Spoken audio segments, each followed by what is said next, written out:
sun unto the going down of the same, the Lord's name is to be praised.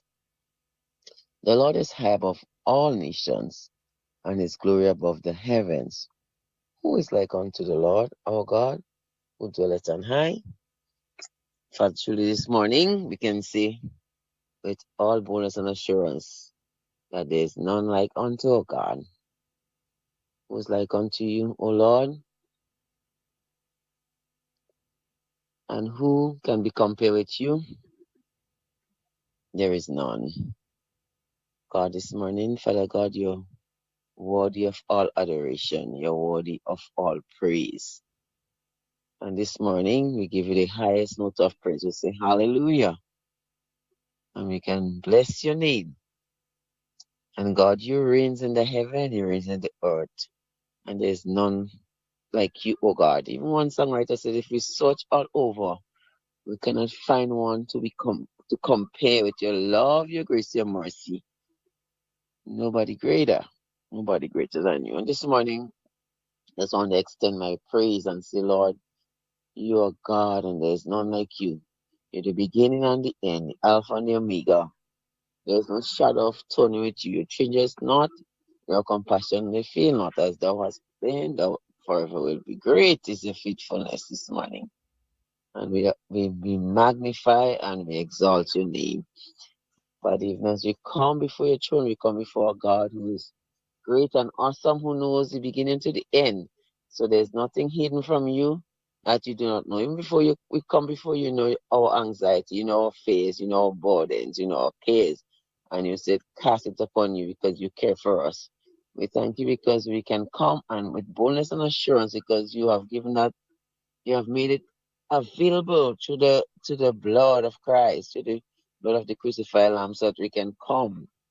No longer we have to offer sacrifices of bullocks and goats, but we have access to your throne room. And he said we can come boldly with confidence and assurance, knowing that you hear us. But even as we come, Lord, we do remind ourselves that we are sinners and we fall short, we miss the mark. So even this morning, we ask you that you create in us a clean heart, O Lord, and renew a right spirit within you.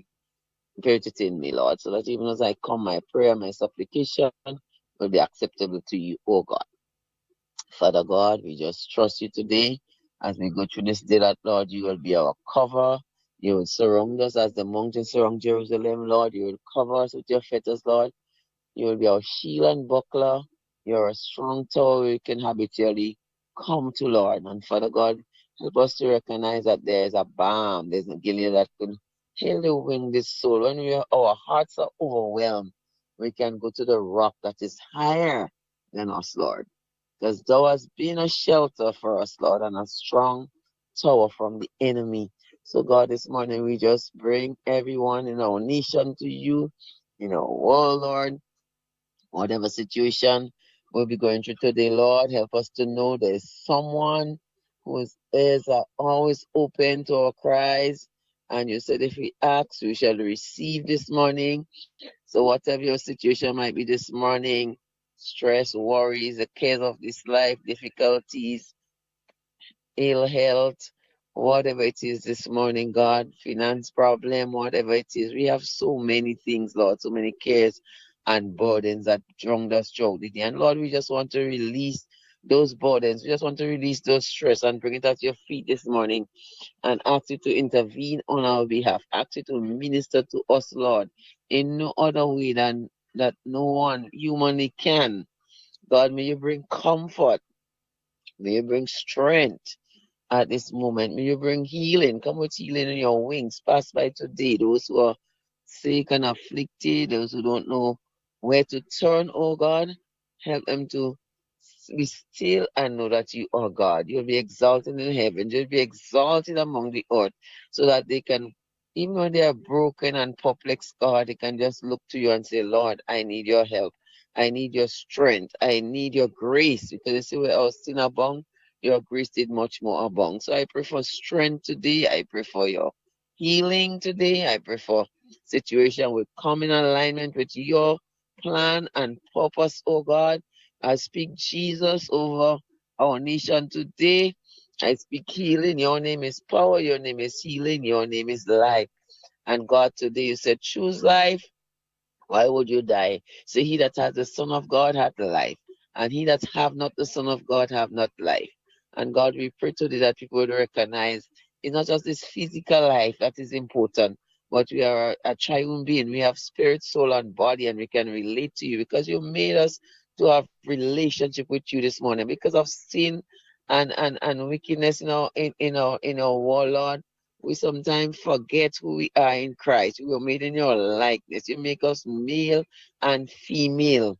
And God, sometimes we change our image because we said we not want to regard you in our thoughts and mind. You give us over to reprobate minds, and we dishonor our bodies and do all sorts of evil stuff, oh God. But God, this morning you are still that loving shepherd. You said, "All we like sheep have gone astray. We have turned everyone unto his own way."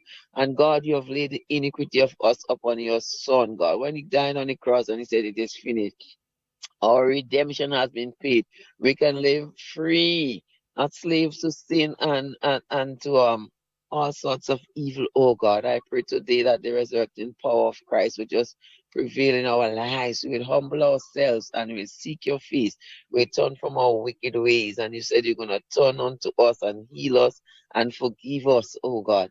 This morning I pray for those in authority. God, you said when we come in like manner to pray for them, that they would lead well and would be able to enjoy the prosperity and blessings of this beautiful child and state, Lord, this morning. Those who are at the helm, Lord, take them in your hand. Where they need strength, strengthen them. Where they are weak, you can be their tower of strength. You can grant wisdom. You can grant knowledge. Help them not to lean onto their own understanding. Every authority figure in our nation today said, lean not onto our own understanding, but if we acknowledge you in all our ways, you promise that you direct our paths. What they are lacking today, lift them up this morning today, Lord, on every side. The opposition, those who are in different ministries of this island where you have called them to higher calling, our commissioner of police today, bless him, our principals, our teachers, our pastors, our leaders, our spiritual leaders of this land, lift them up, strengthen them today, grant them courage, grant them strength, grant them faith. Our different institutions, Mr. Donald at the helm of Real FM this morning, lift him up and strengthen him today, grant him wisdom and knowledge that he'll be able to lead his organization. And God, I pray for a blessing over his business, oh God, that it will be prosperous, oh Lord. This morning, God, we just pray that you take everyone in this nation, go before us today, Lord, guide us, protect us, and keep us, Lord.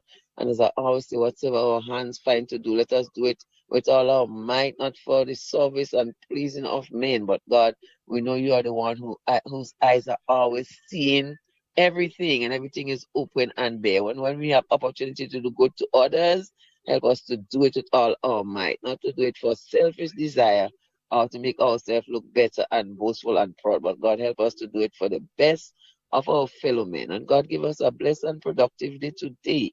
And Lord, we just give you honor and glory and praise for all that you would do and will continue to do. Because your honor and the glory and the highest praise belongs to you. These are not the mercies I ask with thanksgiving. In the mighty name of Jesus. Amen and amen. It's real, it's 91.9. Good morning, Sister Annette. Thank you so much. You're welcome, sir. Okay, have a wonderful day. This is real. This is 91.9. Good morning, Grenada. An industry where customers expect quality, M&N Hardware Limited is a leader in locally manufactured aluminum windows, doors, roofing, and guttering. Our manufacturing division is efficient, flexible, and will always go the extra mile to surpass customer expectations.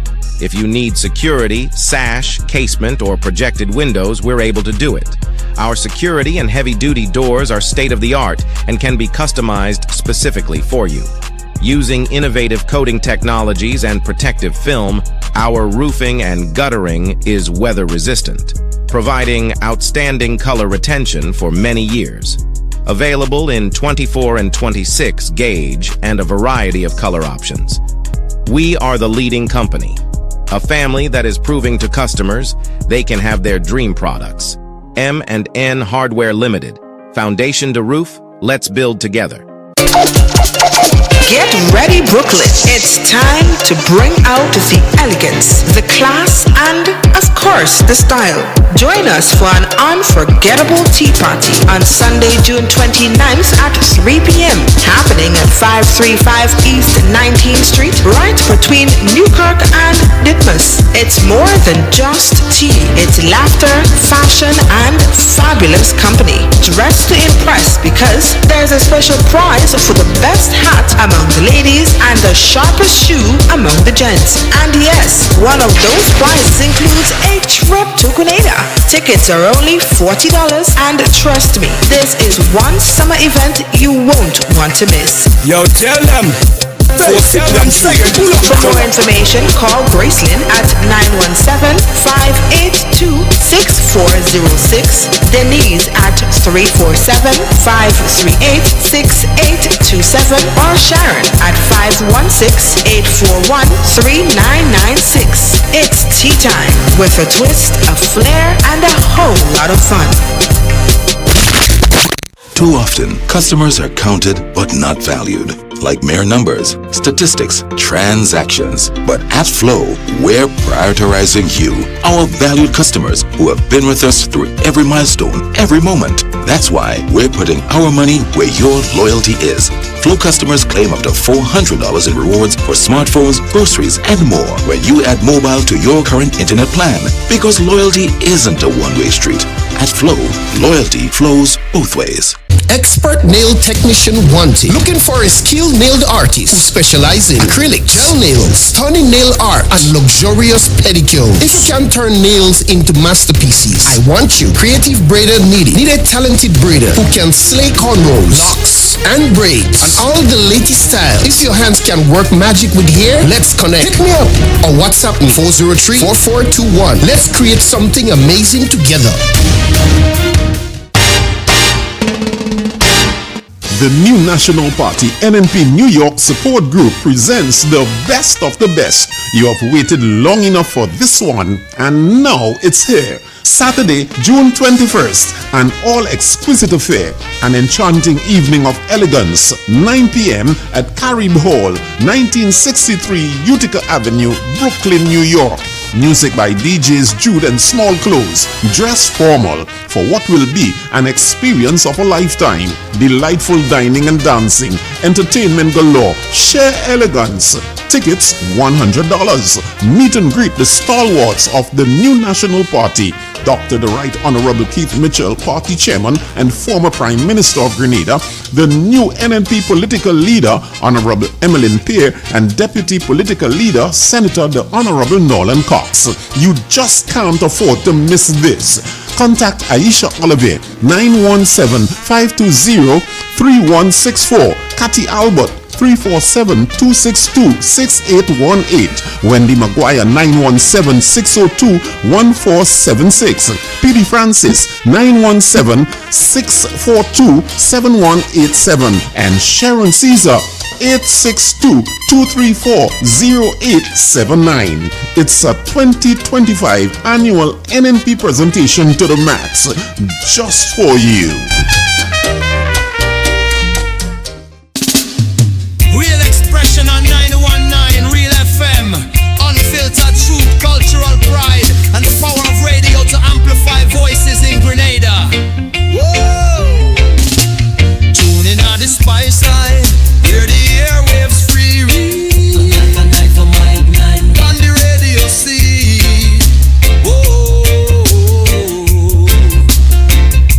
No sugar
Here's her wisdom, use them chant for change. The radio no silence the struggles we face. Amplify the joy, the pain, the grace. Nutmeg in the rhythm, cocoa in the bass. Real FM hold the mirror to the spice all face.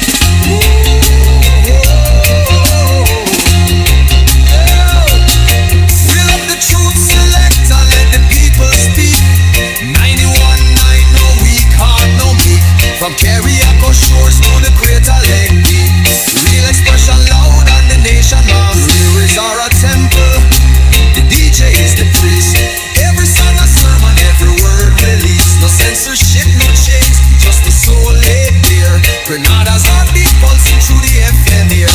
When the storm take the island, the signal still repair. Real FM 91.9, the sound of prayer.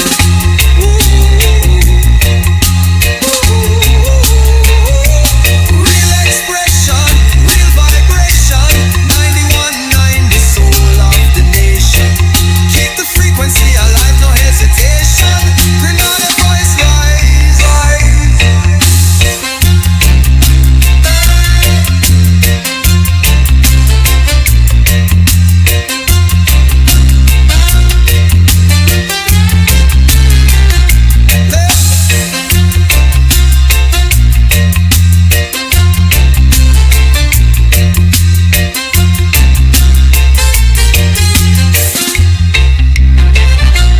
Real expression, real vibration. 91.9, the soul of the nation. Keep the frequency alive, no hesitation. Grenada's voice rise.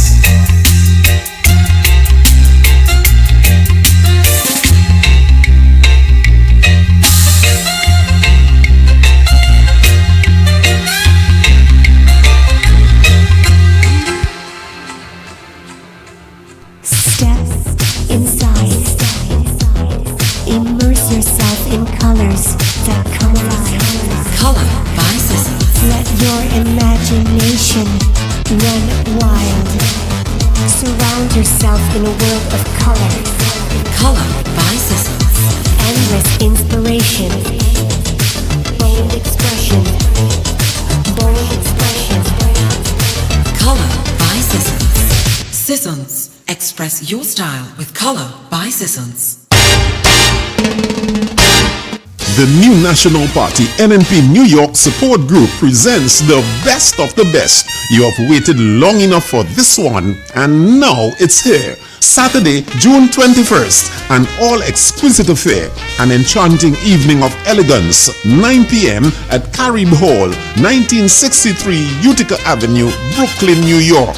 Music by DJs Jude and Small Clothes. Dress formal for what will be an experience of a lifetime. Delightful dining and dancing. Entertainment galore. Share elegance. Tickets $100. Meet and greet the stalwarts of the new National Party. Dr. the Right Honorable Keith Mitchell, Party Chairman and former Prime Minister of Grenada, the new NNP political leader, Honorable Emmeline Peer, and Deputy Political Leader, Senator the Honorable Nolan Cox. You just can't afford to miss this. Contact Aisha Olivier, 917-520-3164, Cathy Albert, 347-262-6818. Wendy Maguire 917-602-1476. PD Francis 917-642-7187. And Sharon Caesar 862-234-0879. It's a 2025 annual NNP presentation to the max, just for you. This is Real 91.9. The only thing that's just for you is Real FM. But I tell you what, you got to know what the weather is like today. And there's only one way you can know that, and through the efficiency of the guys at the Morris Bishop International Airport, the meteorological office headed by Jerry Tamer. Well, guess what? Jerry is out on the run this morning. Yeah, the boss pulling a shift today. Good morning, Jerry. Hi, good morning, Andrew. How are you this morning?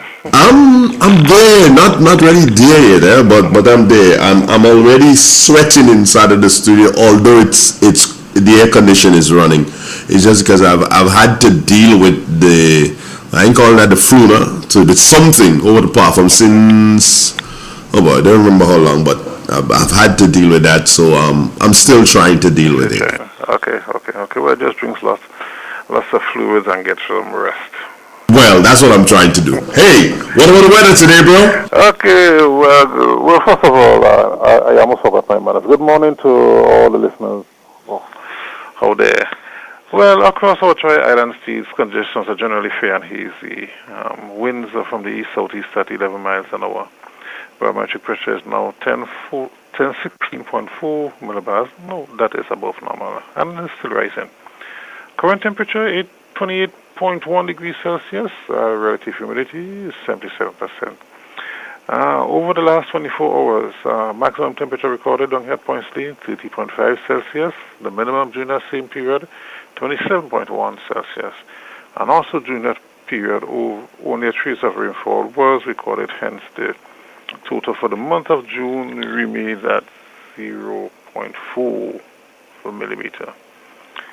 Let's look now at the public forecast, and this is valid for today and tonight for Grenada, Carriacou, and the Petite Martinique. We can expect conditions to be generally fair and hazy. Winds will be easterly to east, southeasterly at 12 to 22 miles an hour. Seas moderate, waves 5 to 7 feet in open waters, and a small craft advisory remains in effect.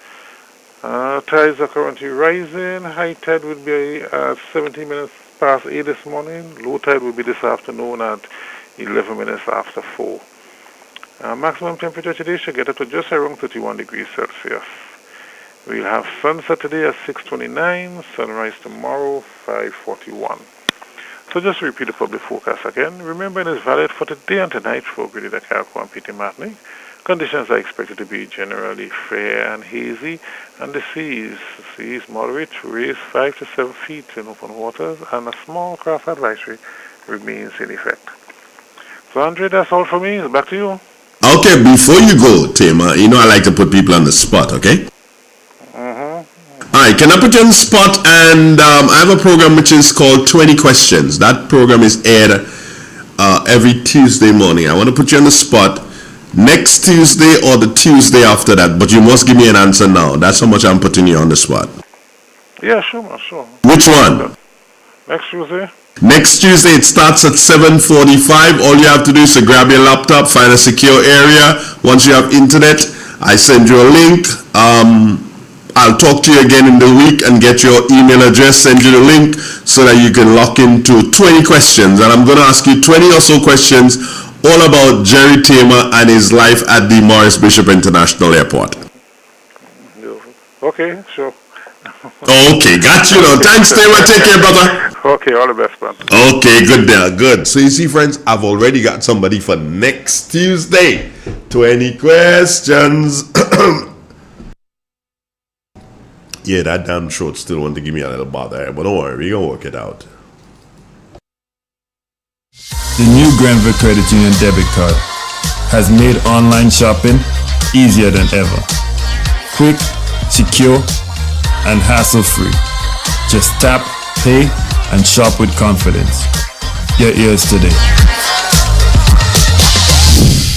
In Grenada, we supply fertilizers, herbicides, seedlings and nursery supplies, diesel water pumps, walk behind tillers, organic and environmentally friendly agricultural inputs. We're serving you from 2 locations at Birch Grove and booth 34 at the Vendors Market in Grenville. Cost-effective agricultural solutions for all your needs. Visit Gittins Home and Garden Center for the best in everything agriculture. Call us on 409-2175 or 438-4337. Gittins Home and Garden Center, from your farm to your backyard. Expert nail technician wanted. Looking for a skilled nail artist who specializes in acrylic, gel nails, stunning nail art, and luxurious pedicures. If you can turn nails into masterpieces, I want you. Creative braider needed. Need a talented braider who can slay cornrows, locks, bows, and braids, and all the latest style. If your hands can work magic with hair, let's connect. Hit me up or WhatsApp me 403-4421. Let's create something amazing together. In an industry where customers expect quality, M&N Hardware Limited is a leader in locally manufactured aluminum windows, doors, roofing, and guttering.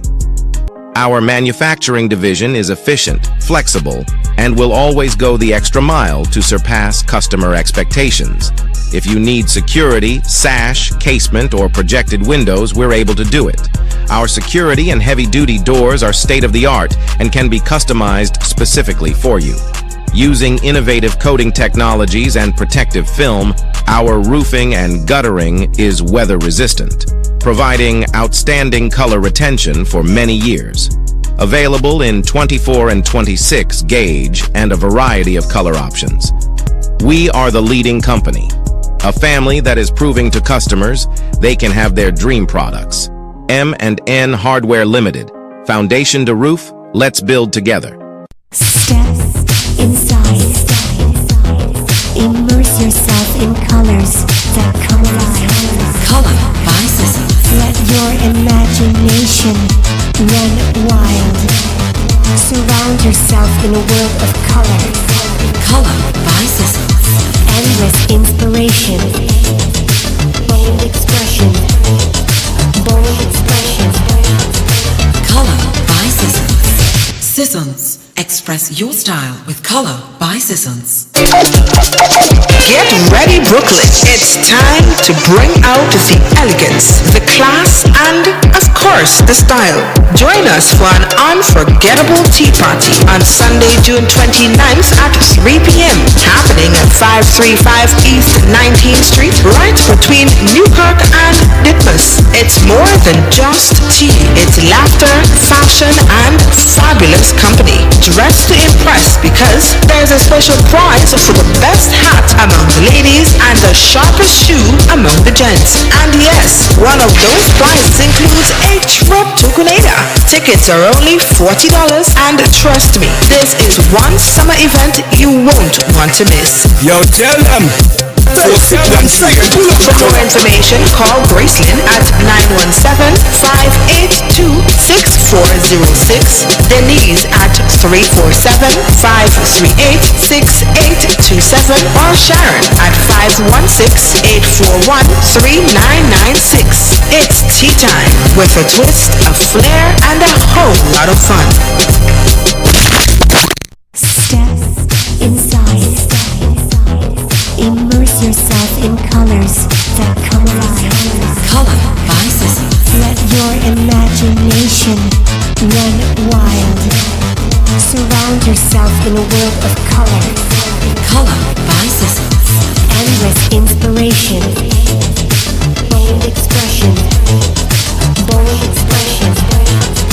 Color by Sissons. Sissons. Express your style with Color by Sissons. The new National Party NNP New York Support Group presents the best of the best. You have waited long enough for this one, and now it's here. Saturday, June 21st, an all-exquisite affair, an enchanting evening of elegance, 9 p.m. at Carib Hall, 1963 Utica Avenue, Brooklyn, New York. Music by DJs Jude and Small Clothes. Dress formal for what will be an experience of a lifetime. Delightful dining and dancing. Entertainment galore. Share elegance. Tickets $100. Meet and greet the stalwarts of the new National Party. Dr. the Right Honorable Keith Mitchell, Party Chairman and former Prime Minister of Grenada, the new NNP political leader, Honorable Emmeline Peer, and Deputy Political Leader, Senator the Honorable Nolan Cox. You just can't afford to miss this. Contact Aisha Olivier, 917-520-3164, Cathy Albert, 347-262-6818. Wendy Maguire, 917-602-1476. P.D. Francis, 917-642-7187. And Sharon Caesar, 862-234-0879. It's a 2025 annual NNP presentation to the max, just for you. Real expression on 919 Real FM. Unfiltered truth, cultural pride, and the power of radio to amplify voices in Grenada. Woo! Tune in on the spice line, hear the airwaves free. On the radio see. Whoa. No sugar-coated lyrics, no fabricated vibe, just the raw truth that flow like Mount Quack Tribe.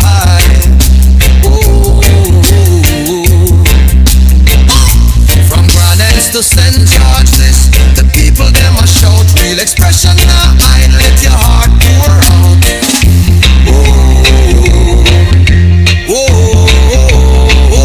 Microphone to the heavens, the signal strong and clear. Voices of the voiceless, the oppressed, the sincere. Real FM, the vessel, your message fill the air. Speak your truth, grenade away your heart there. Real expression, real connection. 91.9, the righteous reflection. From the hills to the harbor, hear the nation sing. Real FM, the sound that make freedom ring. Real expression, real connection. 91.9, the righteous reflection. From the hills to the harbor, hear the nation sing. Real FM, the sound that make freedom ring. Shaman chant the blues, farmer hymn the rain. Mama shares her wisdom, use them chant for change. The radio no silence the struggles we face. Amplify the joy, the pain, the grace. Not making the rhythm, cocoa in the bass. Real FM, hold the mirror to the spice all face.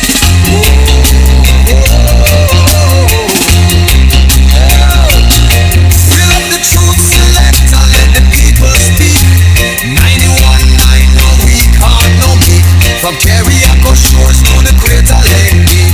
Real expression loud and the nation knows. Lyrics are a temple, the DJ is the priest.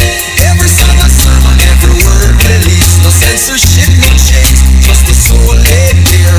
Grenada's heartbeat pulsing through the FM here.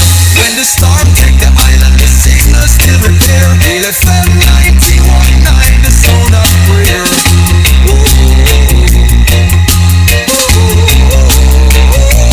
Real expression, real vibration. 91.9, the soul of the nation. Keep the frequency alive, no hesitation. Grenada voice rise. Good morning, Grenada. Welcome to another Tuesday. As we love to say, Tuesday with a difference. Yeah, I'm here, you there. Do I have a guest this morning? Yeah. Who's the guest? Not gonna tell you. You stay with me and you'll find out who the guest is this morning. Promises to be a very interesting conversation. Yeah, that much I can say to you. Good morning, Red Gal, Pascal. Baby Daddy, what's up, man? Didn't see you yesterday. You missing in action, aren't you? And Roslyn Jones, Maria Marcel. Laura Radix, how you doing, Laura? Here's hoping that you have a wonderful day. To you, Christine Otley, I say the same. Maria, good morning. How you doing, girl? Oh, Miriam. Why am I saying Maria? It's Maria Marcel. Christine Alexander and Peter Skyjack. Or say Jack. Andre, what's up with you this morning? That flu is killing you, guy. 2070, yeah. Anne-Marie Celestine Grant. How you doing, darling? You know, we tight like that. Nobody can change that. Don't worry, Christine. Maxine Belfon, good morning to you. And Kathleen Knight. So, Kathleen. I hope you saw me wearing the t-shirt, didn't you, Kathleen? Did you? Yeah, I'll put it on again. Is it washed? I'll check. If it's not washed, then I have to wash it and put it on again on. Maybe not tomorrow, but maybe on Friday, yeah. If it's not washed, then I gotta wash it. Vera Wellington, good morning to you. And Peter Richards. How you doing, Peter Richards? Prince CJ, morning to you. And some Prince CJ is asking, is the guest Deacon Mitchell? No, it's not. No, I don't know. I would love to interview Deacon Mitchell one day. Of course. Who wouldn't? He's the Prime Minister. I'd love to interview him, but I don't think they will give me a chance on that. No. They won't give me. They'll send him on a what? Who Vex You? Is that the name of the program? Who Vex You or Who Make You Vex or what? Something like that. They'll send him there because, why would they send him there? Because these people are better than me. Just as simple as that. Rocket science,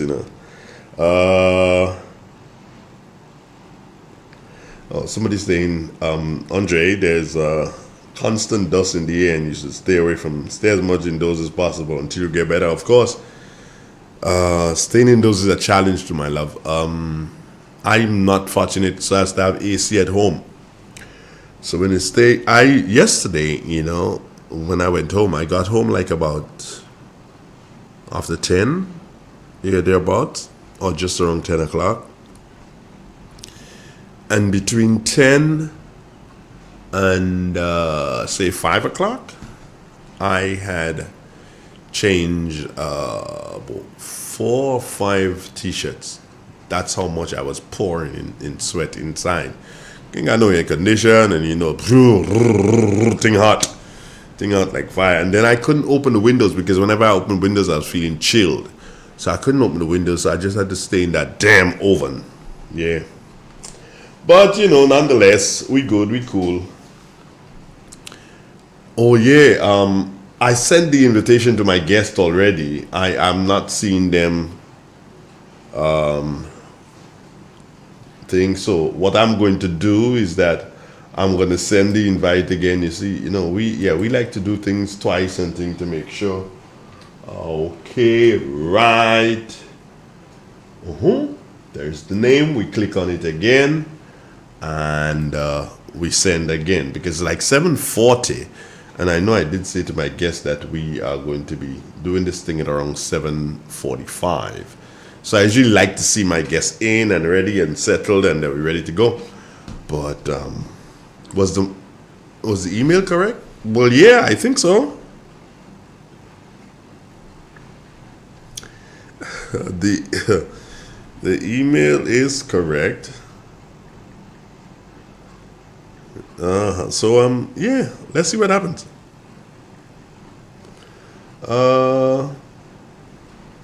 It's what, 7:41? I don't like people being late. I'm a sticker for this when it comes to radio. I'm a sticker for on time.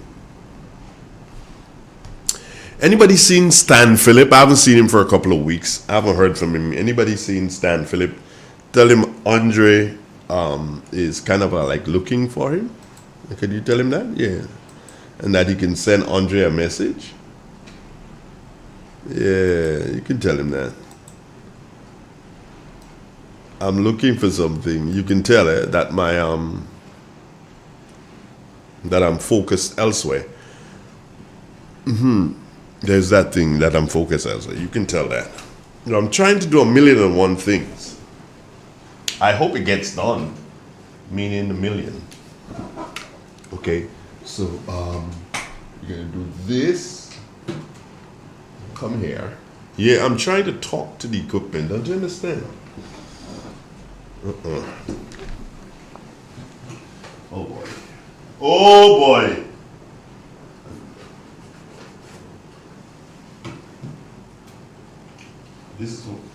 This is what happens when you try to talk. This. Okay. You kind of got to work with that. You think? Yeah, man. Let me go. Let me return and see if my guest is there. This doesn't look good. It's 7:42. Hello, guest.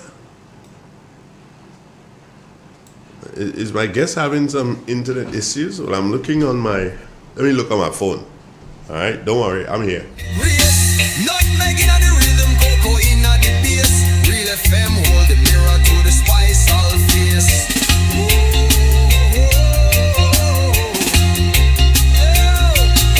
We love the truth,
In an industry where customers expect quality, M&N Hardware Limited is a leader in locally manufactured aluminum windows, doors, roofing, and guttering.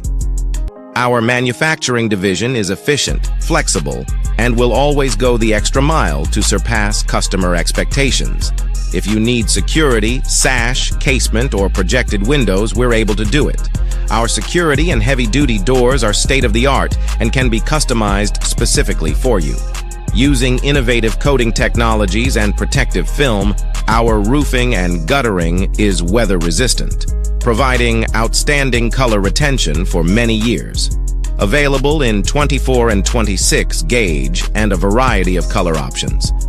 We are the leading company, a family that is proving to customers they can have their dream products.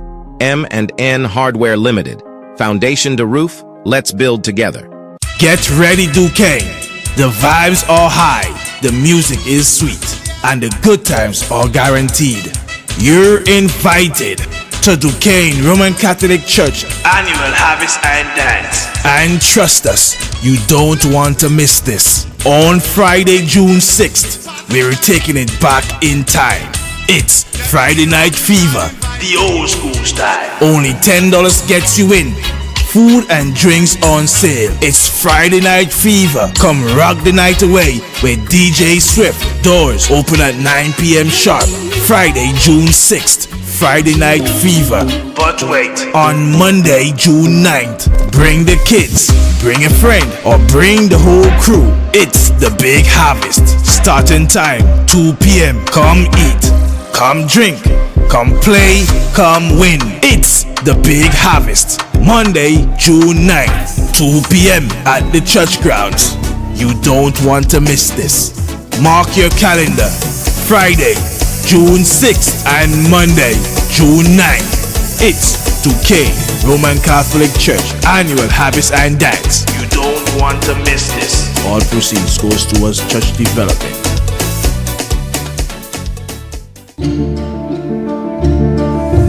Hey Grenada, are you ready to take charge of your future? The Grenville Cooperative Credit Union is here to help you make it happen. Whether you're starting a savings journey, planning for education, or chasing your big dreams, we've got the tools and support you need. With savings, loans, mortgages, and expert financial advice, your goals are within reach. And for the youth of our nation, we believe in you. Let us help you build the foundation for a brighter tomorrow. Visit us at Jubilee Street, Grenville, Lucas Street, St. George, or our brand new modern spaces at Seaton Street, Grenville.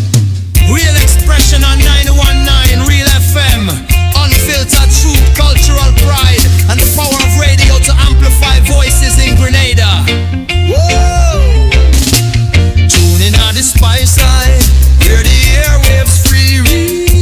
On the radio see. Whoa! No sugar-coated lyrics, no fabricated vibe, just the raw truth that flow like Mount Kwakwa Tribe. From Grand Anse to St. George's, the people them a shout. Real expression now, I let your heart pour out.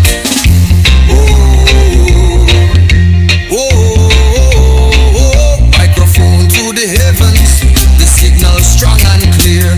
Voices of the voiceless, the oppressed, the sincere. Real FM, the vessel, your message fill the air. Speak your truth, Grenada, where your heart there. Real expression. Yeah, good morning again. Stuffy old me. Just reflection. From the hills to the harbor, hear the nation sing. Real FM. I wonder if I'm gonna cough this morning. I hope not. That'd be an embarrassment, wouldn't it? Real connection. So good morning, Grenada. Good morning, Caribbean. Good morning to the world. How are you doing, world? Everybody going okay? I trust. Remember, I did say that I was gonna have someone with me this morning on our 20 questions program. It's been like about more like 4 weeks that we haven't had a guest on 20 questions. And this morning, we have a guest. I'll tell you who that is in a minute. And on next Tuesday, already have a guest on next Tuesday who is the Now, the guest next Tuesday is the manager of the meteorological office at the Morris Bishop International Airport, Jerry Tamer. Gonna have him on 20 questions next week, Tuesday morning, God's will. But this morning, yeah, sometimes they say, you just don't introduce, you just show. Yeah, you just show who your guest is, and people go like, "Wow, we got a good guest this morning." So let me show. And guest is grinning already. Good morning, Galani Glean. How you doing, bro? Hold on. Don't hold on right there. I know you hearing me. Yes, I am. Okay, great. Now I'm hearing you. Okay, right. I know echoes, right? You're not hearing any echoes or anything. No. Okay, great. Chris. Good morning to you. Good morning to your listeners. Everyone's tuned in, locked on. Pleasant good morning to everyone. Okay, great. So, what games? How you? No, these are not part of the 20 questions. This is just introduction. Yeah, they would think you're getting away with this. What games? How you doing? How you going? Not too bad at all. It's been a bit challenging. Getting all day covering so much of it. Okay. Don't go into that, because just keep it snappy there. Because next thing you start going in and you're giving me answers to questions I didn't ask as yet. What shoes are you wearing this morning? I can ask you that question, so you settle yourself. What shoes are you wearing? How come you ain't wearing no tie? What happened? You didn't think this is a tie event? Shucks. Unfortunately, I'm not in an area where we have nice seats like you. Oh, I have a piece of AC up in the top up there. It kind of working this morning, but I am sweating. I'm sweating here at the elbows. I'm sweating on the chest. I'm sweating. So by the time 10 o'clock or before, I need to change this undershirt, because it would be too wet for me, because the flu thingy, I don't know if you can call that the flu. Somebody gave me a new name yesterday. That's a Deacon Jab. You are not supposed to repeat anything. You can laugh out loud, you can whatever, say that's a Deacon Jab that took you. I'm like, what the heck is this? Deacon has a jab cold now. But anyway, that's besides the point. How's your father? He's doing great. I haven't seen him. Well. I haven't seen him for a minute. The last time I saw him he was taking a walk in the Coconut Row region. Yes, he does that daily. That's the last time I saw him.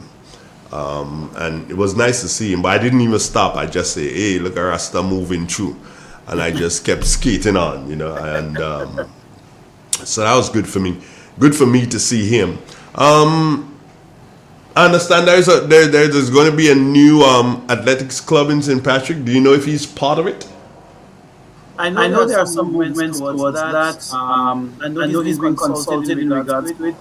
But in terms of being a member of it or part of it, I'm not certain. Okay, good. Now let's get down to brass tracks, brother. And your first 4 or so questions for you this morning, and that's why I have you solo on the screen so that folks can focus on you and not gaze upon my great countenance. So I have you focus on the screen right there. Somebody said that you're echoing. Okay, let me see this, because I don't want you to be any echoing or anything this morning. Let's do this and cancel the echo. All right. Okay, now I want them to tell me. Can you speak again, Galani? Just say something. Sure, that's not a problem. Right. I want them to tell me now if you are echoing. So I'm going to ask you a couple of questions again, not related to where I'm going to start. Had a swim this morning, because the sea is pretty close to you now. Yeah, usually out there at 5 a.m. every morning. Last 2 mornings I was not able to go. Somehow I feel like I've pulled a groin muscle in my left leg. So that's been giving me a little bit of pain. So I didn't want to agitate it for the past 2 mornings. I haven't been able to go. Was looking forward as well to the dancer sides on the hard court this afternoon, organized by the Carnival Committee. But I wouldn't be able to attend that either. I don't think it's wise that I try to exert myself a little bit more. Probably by the end of the week I should be fine though. Pull the muscle. Oh my God! Somebody like pull your beard before you pull a muscle. What's wrong with you? Crazy. Pull a muscle. But I have a set of technical operators out there, and I've just did some adjustments, and they go, "Yo, it's better now, so we can roll." All right, great. Right now, these are questions that, when asked, I prefer if my guests do not over answer. And you'd understand what I mean by over answer, because a lot of people like just go on, and then before you know it, all the questions that you had planned, the people just answer all the questions because they like to talk, and they answer all the questions in one breath, and you have to be scrambling. Not that I will scramble, because I believe my questions are diverse. I just don't want you as an individual to over answer me. You get that? I got you. Right. And we're ready to go. Mm-hmm. First question, which is quite an obvious one in 20 questions for today. And I'm going to start on your personal and political journey, Galani. What inspired you to get involved in politics? I got into politics at a very young age. One, I think the first inspiration came from my mother, who was a political activist. I usually, if you know me as a youngster, wherever she is, as the old people say, I'm R. So I'm always together with her, and she's been a political activist for many years. And that was my first introduction. At that point in time, I didn't conclude. I didn't know what I was doing or what I was part of. Later on in life, though, probably just as about I left TAMCC and started working, I got into leadership programs and leadership training and so forth, organized by the government at that point in time, which was the New National Party. And from there, I picked up an innate interest in working and serving people and helping fellow youth and so on improve their lives and get training and upgrading and so forth.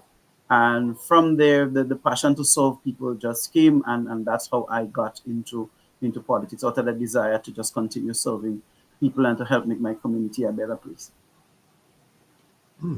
Nice answer. What motivated you to take up the role as the caretaker for the New National Party in the St. Patrick West constituency? I believe that the new National Party as an administration has proven itself to be the best performing party for Grenada, Carriacou, and Petit Martinique. I think the results speak for itself. The party hasn't been perfect, but which party has? I think the party, whoever continues to grow and evolve and show that it has the ability to deliver on whatever its policies are, it has the ability to improve lives, not just infrastructure and all the otherwise. And I wanted to contribute in whatever way that I could to help improve the chances of that administration being returned to office, because I believe Grenada would be better off for it, or people would be better off for it. So I wanted to give my all, 100% committed to making that process possible. And I volunteered to serve in whatever capacity was possible. And the executive of our party felt that I was qualified enough and had enough passion and motivation behind me, and was sincere enough to, award me this position and put their confidence in me to lead the constituency in its political work. That was a long one. That was a long one, but I'd give you a pass mark on that one. But it was a long one. I'd let you know I'm like that. I'm this crazy kind of guy. Do you know Joseph Handel? Yes, I do. Very Who's well. he? Who's Joseph Handel? Who's Joseph Handel? Joseph Andel is our current constituency parliamentary representative under the NDC government. He hails from Chantimel, St. Patrick, my fellow villager. He's been a teacher, past teacher. He's currently the Minister of Foreign Affairs. Okay, so now that you've explained to us and you pointed us in the direction of Joseph Handel, what makes you different from Joseph Handel? I think our philosophy and a lot of things may be different. For example, I think the allegiances we have to our party, there are fundamental differences between the New National Party and the NDC party. I believe in delivery. I believe in performance. I don't believe in just talk. Um, and the record would show that so far over the past 3 years that we haven't had a lot of delivery here in St. Patrick West. I'm not saying that nothing was done, that would be untrue. But the expectation that was set, the needs of our people, I do not think we're better off today than 3 years ago.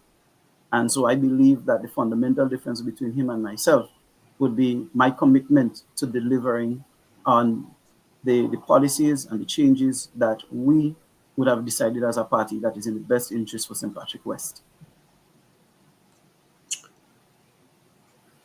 How are you at building relationships with the residents of St. Patrick West, or for St. Patrick as a whole,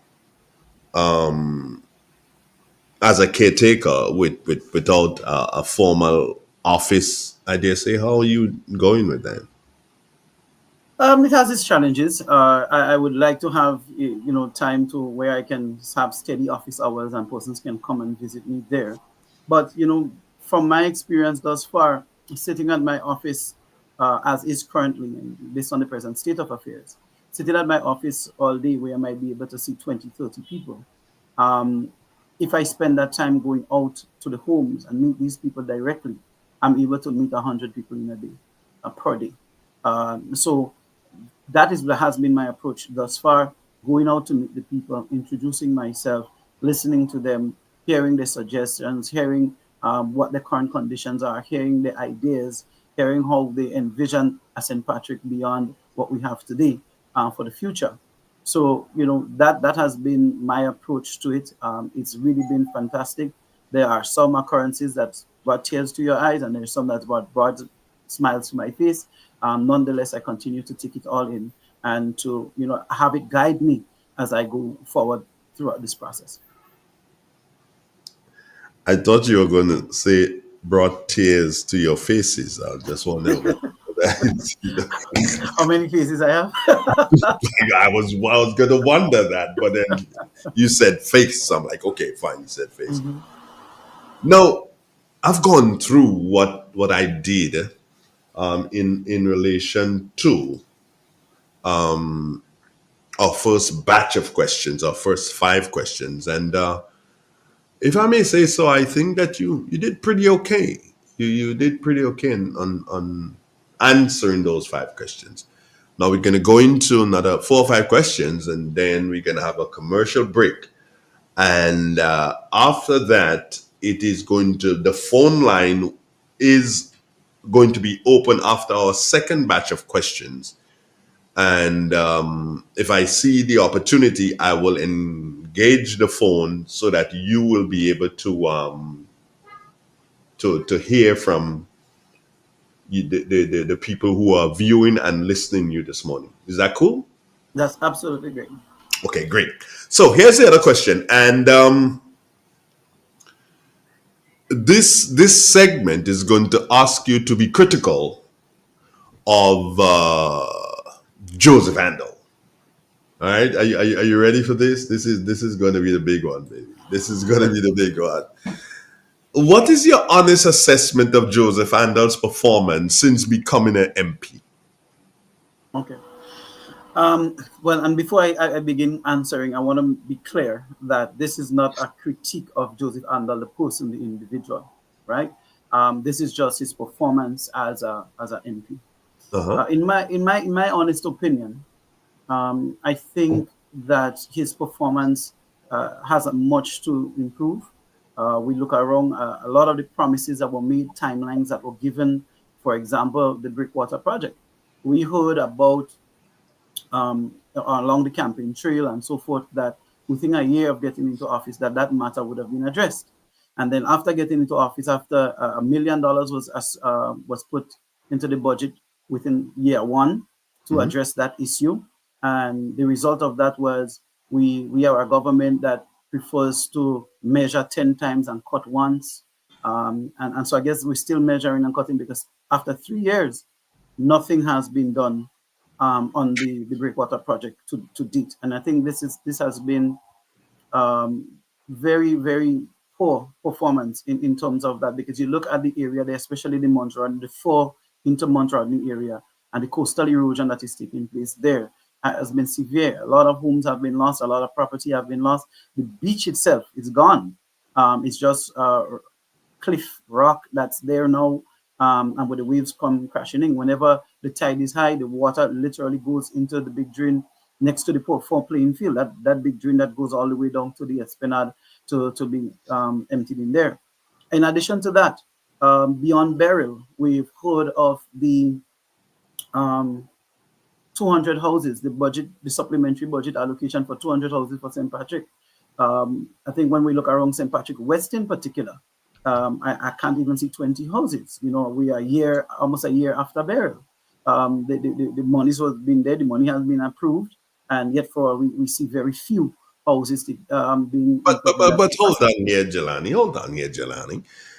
Um, you have pointed to the beach erosion, and that is a fact. But then it can be said that the damage was done under the administration that you are now supporting. Well, many persons are of that view, but Uh-huh. if we can recall clearly, we'll understand that it was the lower tongue, meaning from where the old market used to be, that area behind the old revenue office. That area from there down to I would say as far as down to the jetty, within that area there was the area that was being heavily damaged. And as a matter of fact, the waves were literally crashing onto the buildings for like Calico supermarket and so forth. The buildings behind there, the waves were literally crashing in on those buildings. The joints bar lower down, waves crashing in behind there, water rolling up into the drains. From we're talking seawater here. So something had to be done immediately, and thus was the birth of the Breakwater project. However, the Breakwater project was not a completed project. It was a first phase of the project, and that project had to be completed. The drawings, everything was approved for the remaining phases. Nonetheless, we were not returned to office, choice by the people, and to this date. And this was part of the campaign of Mr. Andal and the NDC. And to date, we have not seen anything being done. There have been 2 or 3 consultations with the community since then. The same drawings have been brought back to say, hey, this is what we're going to do, and this is how it's going to happen. And to date, nothing has been started. As a matter of fact, we were told the project was going to start off last September. No, I guess maybe this September. Nothing is happening, and the deterioration continues to go. Now, because of the breakwater, we've had almost a new beach being added to the area because of the protection that was offered. The entire business district of the lower town was not protected. There is 50 meters between the buildings and the sea now, yeah, because of the breakwater project. So that in itself was effective at protecting the lower town. Nonetheless, we're talking about tides and waves and so forth. That project has to be continued all the way down through the Mount Rodney area, which is an area that lies beneath sea level, and no extensive work was continued to go along that in that area. And so the wave action, no, because it couldn't get into the lower tongue area, moved further down the beach where it created that situation. So that's part of that. In There addition is to that, there is a school of thought. There is a school of thought that Joseph Andel is absent, so absent that he is also deemed as being disconnected with the people in the constituency and by extension the people in the parish. Do you agree with that? And if you do agree with that, why? I agree to a certain extent. I rarely see him throughout the constituency. I've been very active going throughout all the PDs and communities within our constituency, and I have yet to once meet up with him on any one of those excursions. But it seems that he's very present when it's time for photo op situations. I could give you some examples. Remember when we had that severe raining in St. Patrick, where the entire parish was closed down because of flooding and slides and so on and so forth. I remember the damage after that. There were a lot of photo ops. The Sanderson House in Snell Hall, the Narang House in Red Mud, you know, Shanty Mel, you know, lots of photo ops where commitments were given to families and so on to help. And to this day, nothing has been done. The pillars and so on are still exposed. The slide is still there, not a retaining wall, nothing in Snell Hall. You look at the Shantimel Holy Spirit RC School. That area had a slide where the fencing and so on is, where the preschool children go out to play in the small pasture area in front of the school. The fencing there to protect them and keep them inside and keep the balls and so on in there. That had a slide. The entire fence was undermined. That's been opened, and you see preschool children going in under that fence, which has barbed wire anybody, to slide down into the road to retrieve balls and so forth. It's a danger. It's a hazard. And you're telling me we can fix a fence? What, almost 2 years now? So I think there is that type of disconnect and non-committal to seeing things through, to really, not just being present, but having your presence felt. So then the other question I can ask you here, do you believe that Mr. Andal deserves some empathy and that he has a reprieve because he is holding the Minister of Foreign Affairs title? And do you think that that distracts Mr. Andal totally from his local constituency duties? I think to some extent it will affect his presence on the ground. Because as Minister of Foreign Affairs, you may find yourself often traveling on government business.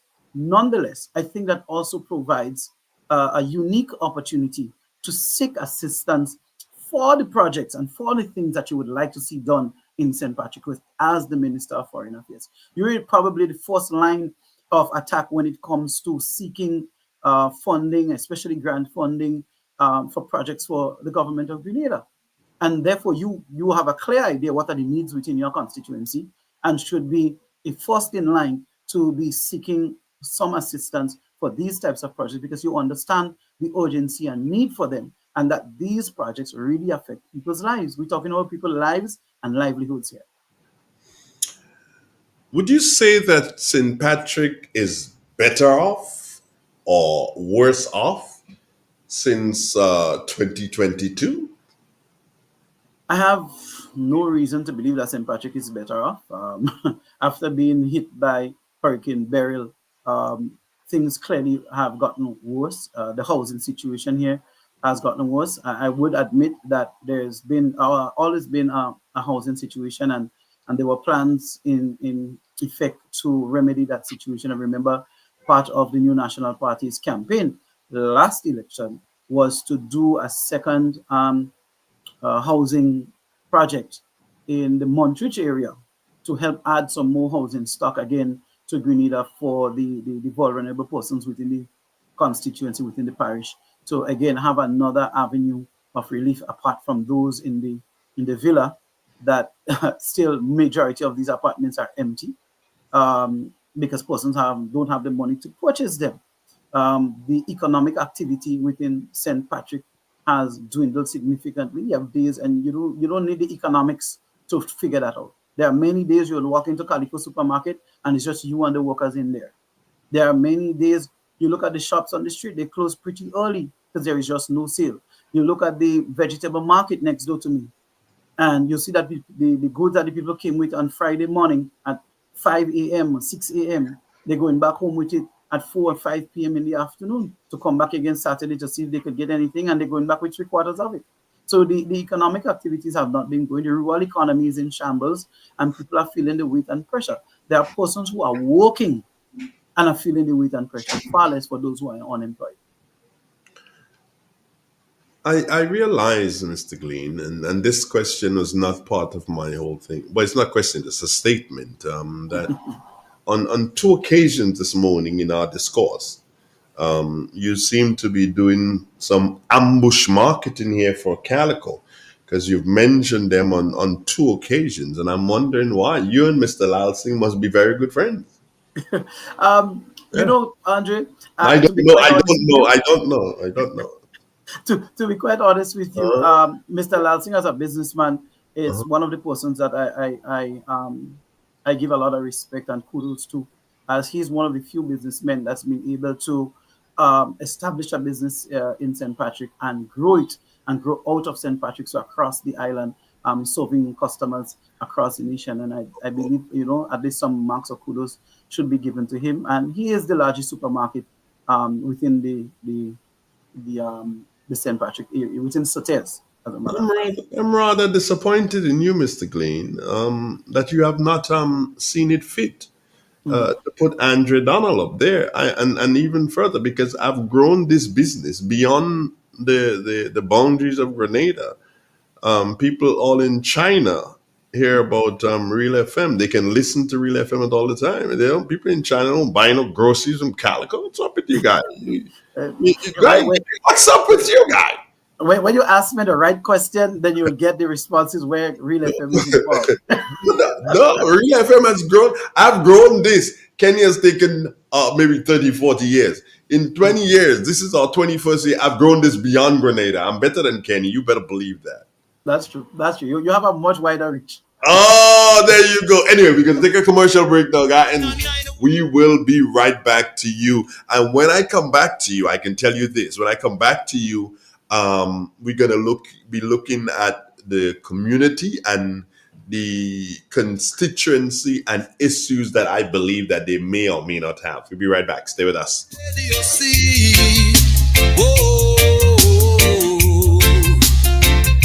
No sugar-coated lyrics, no fabricated vibe, just the raw truth a flow like Mount Kwakwa tribe. From Grand Ends to St. George, this the people them a shout real expression now. I let you Step inside. Immerse yourself in colors that come alive. Color by Sissons. Let your imagination run wild. Surround yourself in a world of colors. Color by Sissons. Endless inspiration. Bold expression. Bold expression. Color by Sissons. Sissons. Express your style with Color by Sissons. It is said, the proof of the pudding is in the eating. Therefore, the authenticity of the beverage can only be acquired in the taste. A taste which is original to Antoine de Beauregard Industries and comes from a combination of spices and local rum, which can hold its own all over the world. Woodman, a strength which speaks for itself, a taste which stands out from the rest, bottled with care, which speaks to perfection. Try Woodman today and be stunned by a flavor as never before. Let your palate savor that which is produced locally. Do not be deterred by substandard products. Our taste speaks volumes and sets us apart from the competition. You will be satisfied with every sip of our product. Say rum, say Woodman, feel satisfaction. Now that's quality. Get ready, Brooklyn. It's time to bring out the elegance, the class, and, of course, the style. Join us for an unforgettable tea party on Sunday, June 29th at 3 p.m. happening at 535 East 19th Street, right between Newkirk and Ditmas. It's more than just tea. It's laughter, fashion, and fabulous company. Dress to impress because there's a special prize for the best hat among the ladies and the sharpest shoe among the gents. And yes, one of those prizes includes a trip to Grenada. Tickets are only $40, and trust me, this is one summer event you won't want to miss. Yo, tell them For more information, call Gracelyn at 917-582-6406, Denise at 347-538-6827, or Sharon at 516-841-3996. It's tea time with a twist, a flair, and a whole lot of fun. Classic Furniture. Our items are made from the best local wood available on island. Our products are made with love, care, and the experience we have gained over the years. Why do you even contemplate using substandard furniture, which is imported, when you can get the best made right here in Grenada? Our factory is located in the cultural village of Chantimel and our showroom on Benjoon Street, St. Andrew. We are also noted for refurbishing that piece of furniture to its initial look. When looking for quality furniture, there is only one place to look, and that's Classic Furniture, where we take care of your needs with utmost care. So give us a call today and put your furniture woes to rest. Classic Furniture, where love and luxury is combined to provide the ultimate satisfaction. Call us today on 442-4645. Classic Furniture. So fast pay on you an easy way to pay. So fast pay. So fast pay. You asked for it and you got it. A quicker way to pay your bills online. It's fast, secure, and easy to use. No registration, no additional fees. Flow is now offering FastPay, an online service that allows you to settle your bills in less than 2 minutes. Need a receipt? FastPay will send it to your email immediately. Use FastPay now for convenience, safety, and efficiency at discoverflow.co/fastpay. So fast pay. 2 minutes and you're on your way. So fast pay. So fast pay. Flow is keeping you connected. Real expression on 919 Real FM. Unfiltered truth, cultural pride, and the power of radio to amplify voices in Grenada. Woo! Tune in on the spice line, where the airwaves free read. On the radio see 91.9, 91.5, www.realfmgrenada.com. Good morning, Grenada. Good morning, Caribbean. Good morning to the WORLD. And of course, this morning we're speaking with caretaker for the New National Party, the St. Patrick West constituency, and that person is Galani Glean. And we have been, hey, what? How can people love you? How can I think is that? This is not a love affair, you know? I don't understand these people and them. Not. Yeah, you could laugh. They anyways see you laughing. It's me alone that could see you laughing at this time. Highland Batiste, good morning to you. That's the only time you'll do some message. Haha. Got you. Margaret Jeremiah, how you doing this morning? Maria Marcel. And I got my good friend Chameleon. Yeah, he's always there, man, rocking with us as we go forth on this lovely radio station. Definitely, I used to say the heart and soul of Grenada, but I don't say that anymore. I just say Grenada's radio station.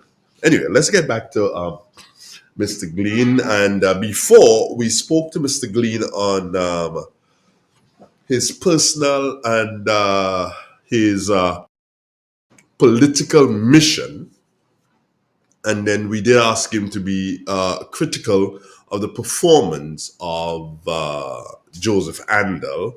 And now we're going to get into community and constituency issues. But before we do that, of course, let's return and say, hey, Galani, good morning again. How are you? Good morning, Audrey. Good morning. I appreciate you so much. I could hear you under the weather. I could hear it in your voice.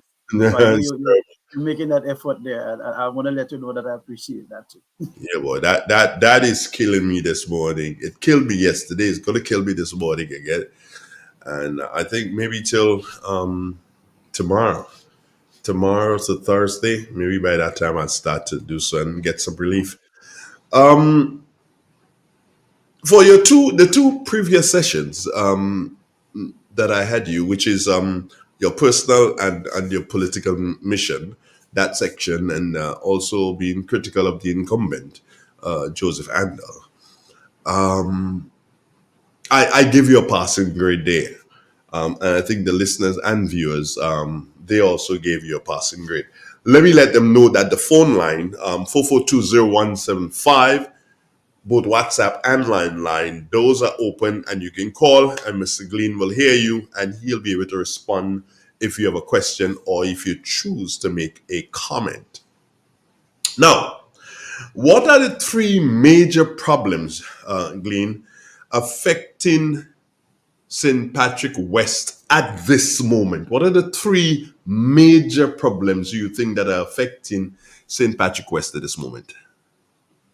I would say the number one issue for St. Patrick's West at the moment is that of economic activity. We recognize that there aren't any new projects, there aren't any new opportunities for job creation. And even if persons were to take the risk of going into small businesses, we recognize that these small businesses are not sustainable within the constituency simply because there is not much disposable income available in the constituency. And because of that, our businesses are failing, they're struggling. And we recognize that there's nothing new being added to that. That's one. Two, agriculture within the constituency, again, it's a challenge. I think our agriculture is disorganized. I think the markets for the locally produced goods, there's not much being done there. MNIB is now closed. So it's just basically what you can sell at the local market or see if you can get one of the hotels or um, supermarkets to take your produce. But again, every farmer across the country is aiming for that limited market. So that in itself, and the support for the farmers too. There are still farmers who are still waiting on their burial relief monies and haven't received that. They've checked in the Ministry of Finance because they were told that if you didn't receive it, that is the check is there, your name is on it, and they've gone in to check and there's no monies there available for them, and they're still left in limbo, feeling left abandoned, as to where to go next. Some farmers, especially the nutmeg farmers, I'm happy that many of them have chosen to replant and do that again. But we're talking about another 20 years before you could get production out of that back to where it was to sustain yourself and your family, to pay your workers. Minimum wage has gone up. So you have to pay more now to sustain with less production. Some farmers have just abandoned their lands, haven't returned to it. They see no reason to because the support for them has been minimal, and they're not motivated to put themselves through that again.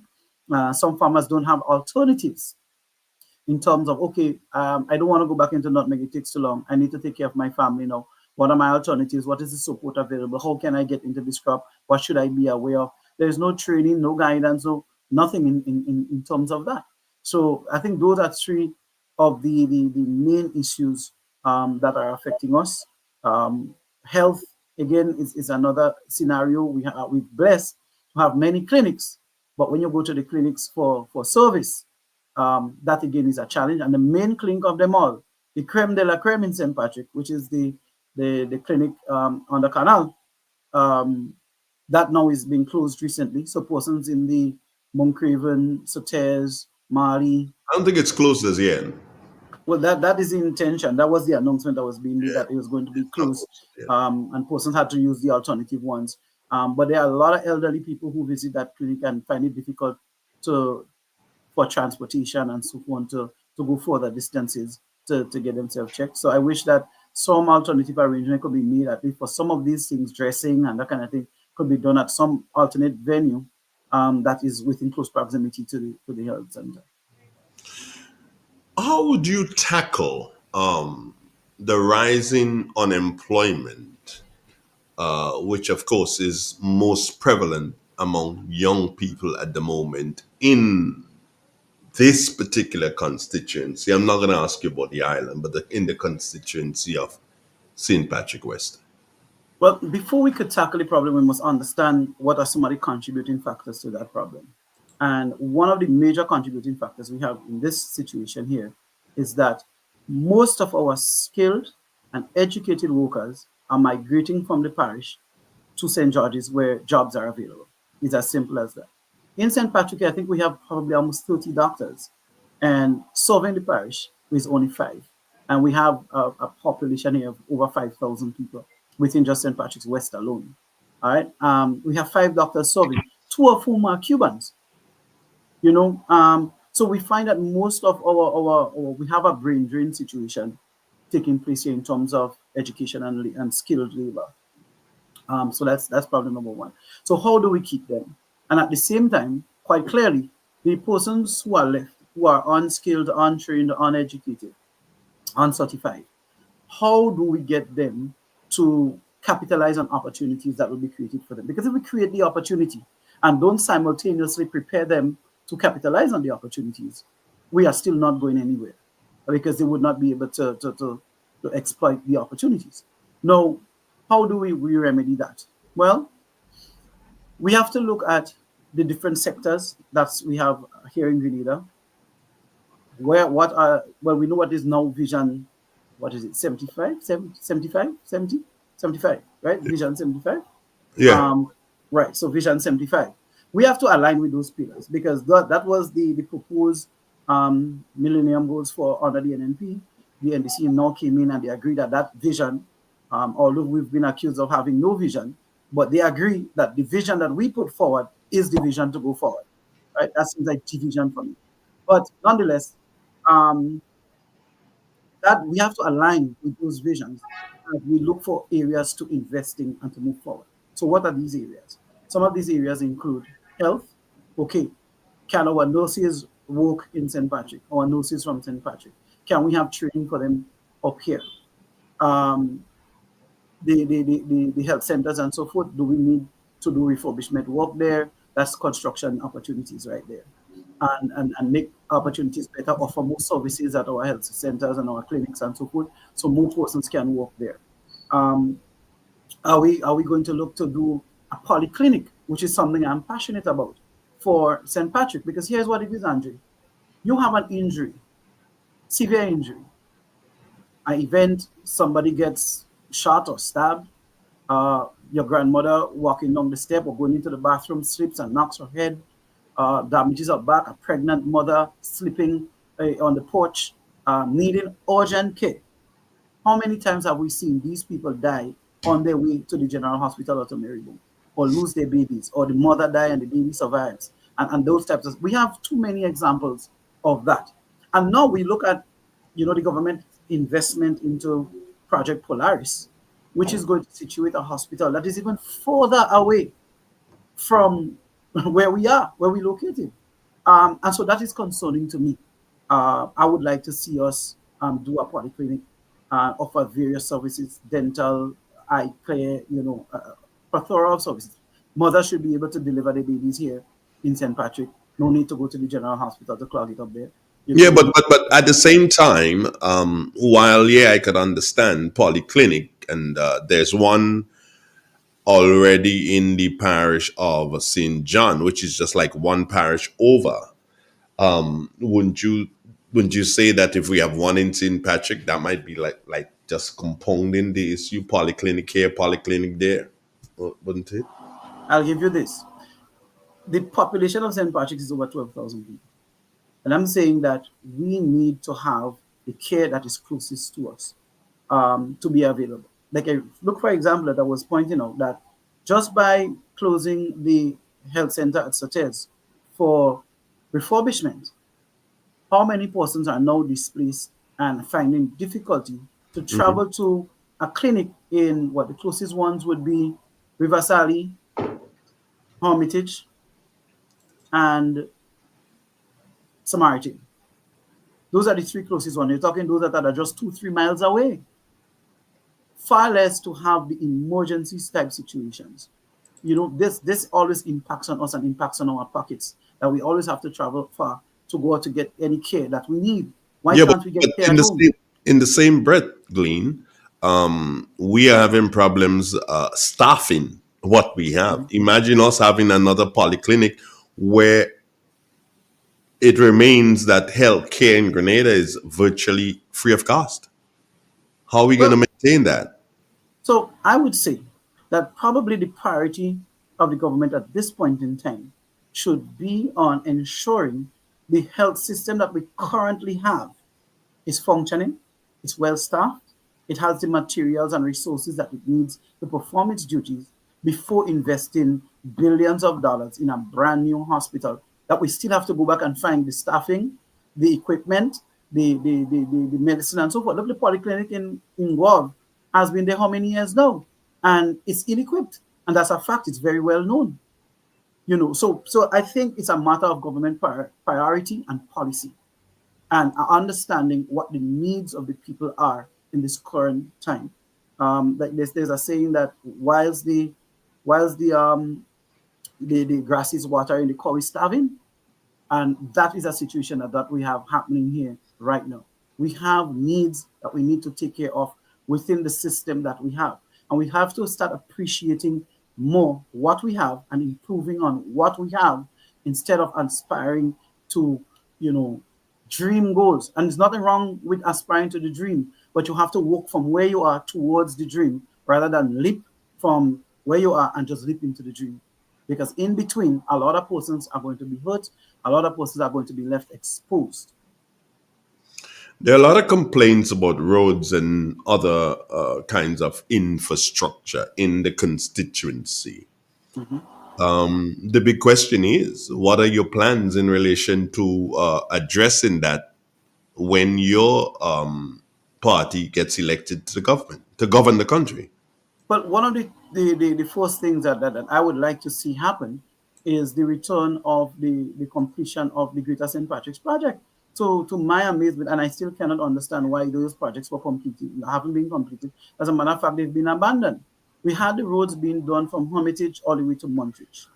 That road was supposed to now be completed from Montreach down to Montfendu Junction, which would have taken care of that narrow Snellal Road coming all the way down there. There are a lot of bridges and the road towards the riverside. As a matter of fact, when you get to Snellal, just before the Adventist Church, that small bridge there where a ravine joins the river, there's some undermining taking place there. And this government saw it fit to just throw some concrete, some cement onto the stones and so on that were behind there to hold them together for the water to pass. And now the road itself is being broken away and there is no guardrail, there is no repair. Once that little bridge breaks, and it is going to break because it's quarter way into the road already. Once that bridge breaks and goes, now the traffic has to be rediverted all the way around through the Canning Road, which again is another narrow road, wasn't meant for this kind of regular traffic, would have to be redirected all the way around. Well, what happens to the persons between Montfendu Junction all the way up to Snellal? These persons know how to walk out and walk down or walk up past that same bridge to get access to transportation, public transportation, to get to wherever they're going. You look at the project that was supposed to now be done, the second phase of that project, which is supposed to be from that bridge, Chapel Bridge, of the Prospect side there. So Chapel Bridge through Prospect, Davie, come through Mount Alexander, they come all the way up to Mount Rodney, which is supposed to take care of that. You look at that road there right now, where Petians and so on is located, and it is horrible. The road is breaking up pieces. A lot of patchwork has been done, but it just continues to break and some because there is no proper drainage there. There is no solid base there, so the road continues to go. And these people have been dealing with this road in this condition for many, many, many years. And I have a little secret for you here on that road, and that is to tell you how long I've been around. That concrete road in the same Petians and almost Paradise area leading to Davie Prospect, that concrete road was done by a gentleman called Father Eyes. He's from St. Mark, Victoria to be exact. He had a son called Cliff. And it was the National Democratic Congress that contracted him to do that road. So that gives you an idea of how long ago that was done, because you don't even know that. And you don't even know one of the most important things in relation to that road. You know that when you do concrete roads, you have to put stuff that keeps it together. And one of the main things with the concrete road has to do with BRC. Next time you go in that area, Glean, look and tell me if you see any BRC there. That is why the road is breaking up at this particular point in time. I believe it was NDC also that did the Canning Road. I think it was Joe Gilbert. He was something in the Ministry of Works at that time. There's BRC in that road. That road has been done over 20 years now. And see the Canning Road and compared to the road in the Darby Prospect area. Same NDC, but just different genius. The Canning Road is almost brand new still. Yeah, that's a Joe Gilbert project. Good morning, Joseph Gilbert. I always give him his little props here and there because he most definitely deserves it. Now, my other question to you, Galani, is related to agriculture. Farmers, especially farmers in the north, and you spoke about farmers getting that burial assistance, but that does not say that farmers in the north aren't still frustrated. How would you advocate differently for them if they decide that, yes, we are going to go with Galani Glean? How would you advocate differently for them? Right. So, in my view, we have to take the approach of market to land space to farmer. And by that, I mean, we have to first identify farmers. Don't send farmers to go and produce and crops and products that you don't know where they're going to sell it when it's mature and it's ready to go. Identify your markets, make your contractual arrangements with them. And that's why MNIB was such a good initiative, because MNIB is supposed to be not only just providing a market by itself, within itself, but seeking other markets. For example, MNIB would seek foreign markets to export to. That is ideal. That is number one priority. But MNIB can also take a contract and say, hey, we're going to supply all the major supermarkets with fresh fruits and vegetables. And based on that market and what is requested and what is required and so forth, they could see the amount, what the market is, and they could now say, okay, to produce, Ministry of Agriculture, if we want this to fulfill this market space, how much land space would we need to produce that amount of crop, specific crop? Then once you have that information, you now target specific farmers who have that land space and that capability to say, hey, will you be willing to produce this type of crop? We have the market available and ready. We need you on board with this, with your farm size. Sometimes it's 3 or 4 of you that will produce this, but together it will fulfill the market space. So we know what the market is. We know what the land space is that is required to produce. We know the spacing. We know what it is. And therefore, when the farmer decides to get into that production, he's not left alone. There is the extension officers and so on who are going to pass. They're going to provide him with the information he needs. There should be a guide. Come on, by now, if we want to mass produce so, you telling me there is not a document that I could hand to you as a farmer, Andre, and say, hey, you want to get into so production? Here's a golden opportunity. Here's the species that you will require. Here is how you plant them. Here's the spacing. Here's the soil type. Based on your soil type, we could do your analysis and tell you how to change it to the most appropriate type. Here's what you can intercrop it with in a short-term crop so that you can make some monies while you're waiting for the 3 years for it to mature and start producing. Those types of things. But there is no playbook for any farmer. There is nothing. So in terms of that alone, it provides a pathway. The additional part to that is, what are the other resources that the farmer is going to need?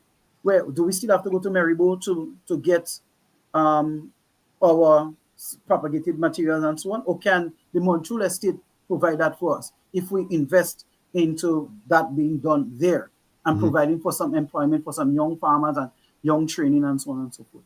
I believe all of that is appropriate. I believe we need to do model farms in St. Patrick so that we can see in terms of if you're doing animal husbandry, if you're doing crop propagation, climate smart ways, because we have to think climate smart and for the future now. Climate smart ways of producing these types of crops that is going to enable us to produce high quality crops, high value, and to take it from there. As it relates to the national budget, would you say the St. Patrick West constituency, and by extension St. Patrick as a whole, because the West and the East are very close here, would you say that these two constituencies or the entire parish was neglected in the last national budget? Neglected to an extent, I would say, a large extent, in my view, because we look at all the major announcements or major projects. Again, none allocated for St. Patrick.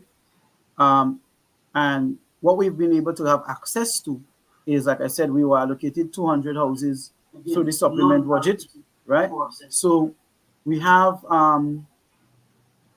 that type of benefit. We get secondary benefits from a ministry.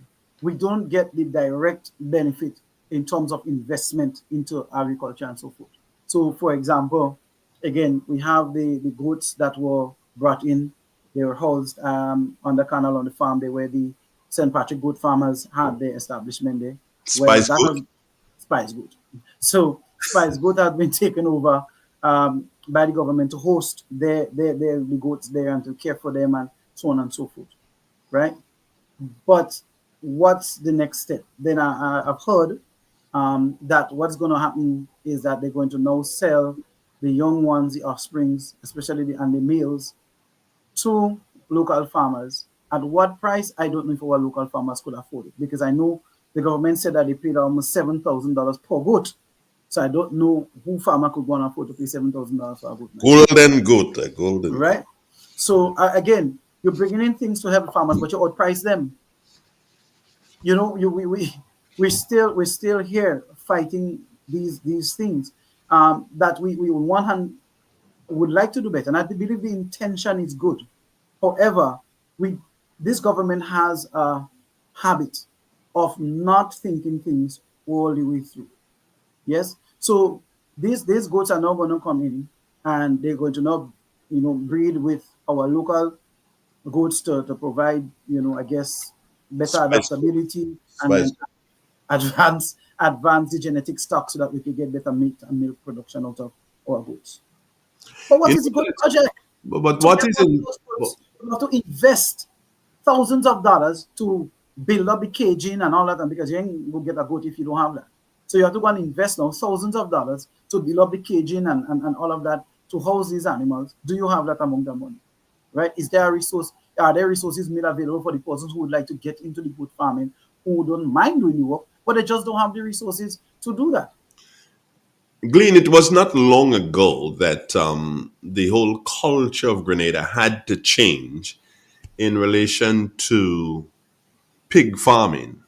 Because once you had pigs and you had them in the back of the house, where you would throw whatever, the only thing you didn't throw for them was a sardine or a corned beef can. But you threw everything out there, and that pig was tethered there, and the only thing you had to get rid of one of the foot when you kill it, because that foot is so swollen and so infected. Today, that's not how we grow pigs. We have pig pens, and pigs living in palaces, not in mud anymore. However, we are investing in the goats, as you said. We are investing in the goats, and sheep. We are investing in them, but the question here begs to be asked. What you said is that are we investing in the housing for these animals, because these animals will be very delicate in relation to our situation here. Before they start to reproduce, and then we can say this is a particular breed that comes from it and that can have that thing, that's sort of a generic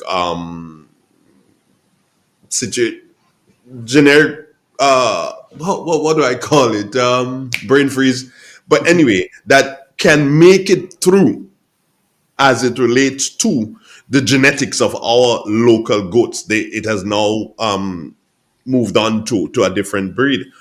The question here is the government, do you know if the government is willing to assist the farmers in investing in proper accommodation for these animals, with the understanding, and one of the main things here is that we have predators, local dogs, who come after these animals at night. Do you know if the government is doing a project like that? I can't speak on behalf of the government, but I'm not aware of any such program. And I would like to think that our farmers, especially our small farmers, my 18-year-old son, who's just graduated out of school and is passionate about agriculture because he's been in the land with me, but doesn't really want to get into the backbreaking work, decides that he wants to get into pig farming, for example, right? I think he should be someone who is going to qualify for some of that small business, agribiz type of loan and support from the GDB Bank and other small business investment and support funding. But I don't see a lot of that happening with our farmers. And I will point this out to you, Andrew, as you mentioned pigs, right? There are some lovely pigs that have been brought in. I think they are at Maribor. The dress weight is so fast. They're loading up very quickly. And I thought, wow, that is the type of pigs we need here in Grenada, provided we have the proper housing and so forth. But then I thought of the market and I said, hey, if we are to provide pork and cuts and so on to the hotel industry just to satisfy our local market only, we don't have enough pigs in Grenada for that. And therefore, it would have been my idea to say, hey, why not with these pigs have some farmers producing only piglets? You produce piglets, you breed and produce piglets, and you win them up to 3 months, and then they're ready to sell at 3 months. Another type of farmer is going to now come and purchase these piglets to replace his stock, and he's going to grow them from 3 months to 9 months to a year when they market ready and they fully dressed for the market. And therefore, your job is just to prepare them for market. You don't even need to slaughter. The man who owns the slaughterhouse and the butcher, he's going to purchase your pigs when they're ready. He might tell you how much he needs for what. Some may be doing specific cuts for like the hotels and so on, like the line and the whatever cuts that they prefer and rather to make the particular dishes and so forth.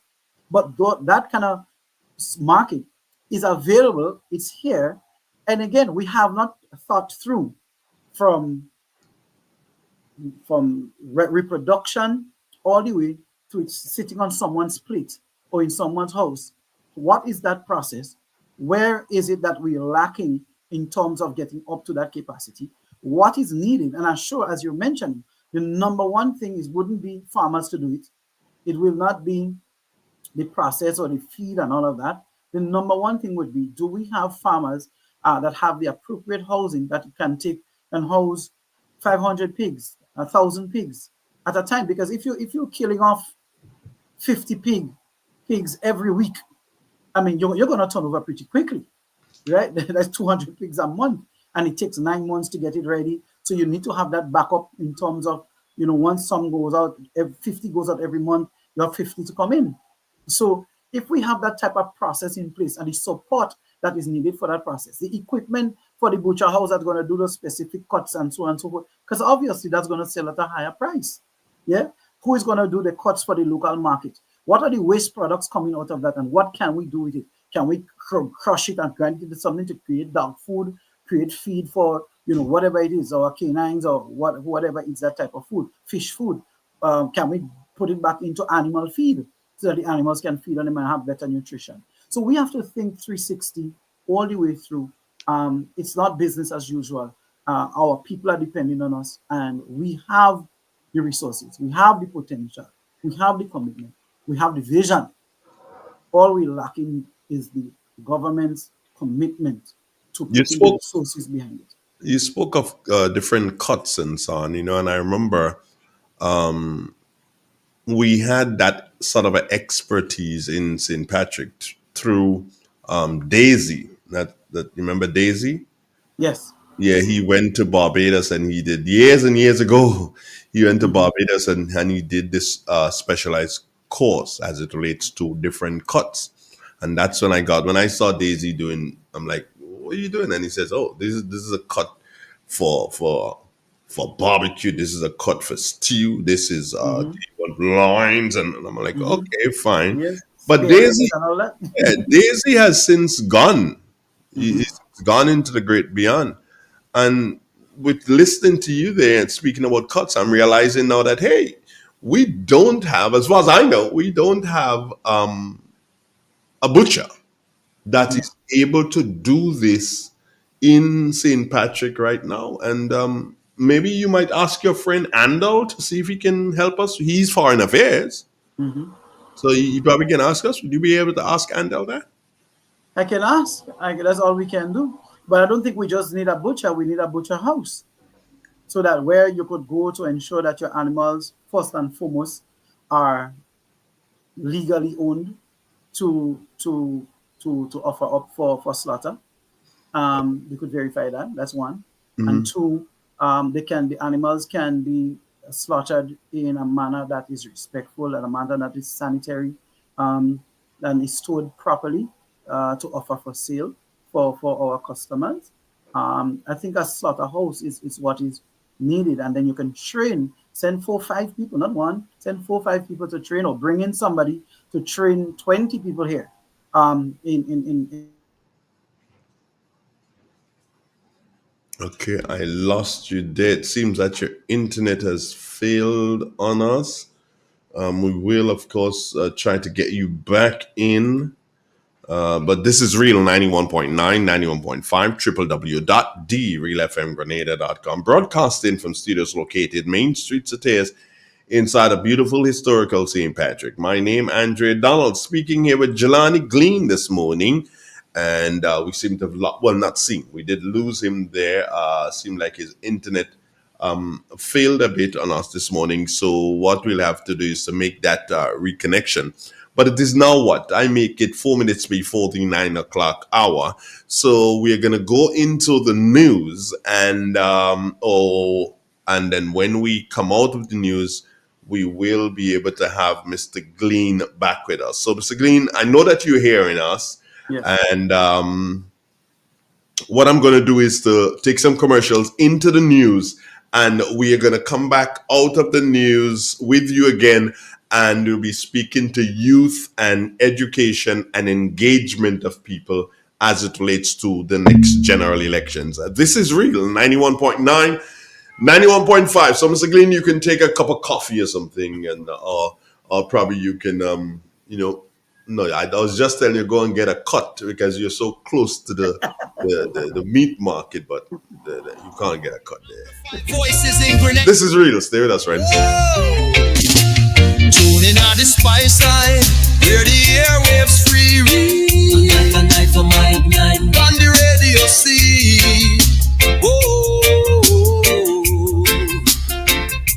No sugar-coated lyrics, no fabricated vibe, just the raw truth that flow like Mount Kwakwa tribe. From Grand Ends to St. George, the people them a shout. Real expression now hide, let your heart pour out.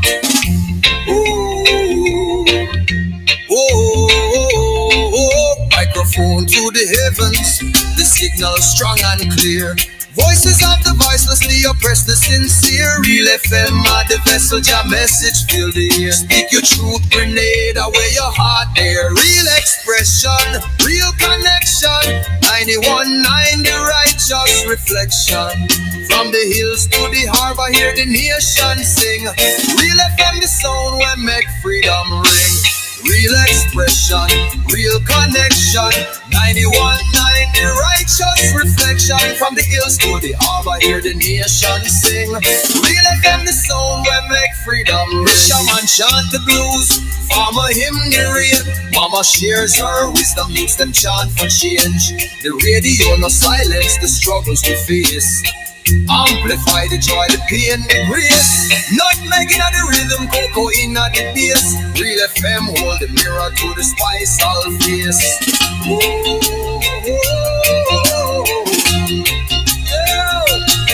Real up the truth select and let the people speak. 91.9, no weak heart, no me. From Carriacou shores to the Crater Lake Beach. Real expression loud and the nation loves. Lyrics are a temple, the DJ is the priest. Every song a sermon, every word released. No censorship, no chains, just the soul laid bare. Grenada's heartbeat pulsing through the FM here. When the storm take the island, the signal still repair. Real FM 91.9, the sound of prayer. Ooh. Triple N. Informative, entertaining, and first. Every hour on the hour. Welcome to the latest update of news as produced by Triple N.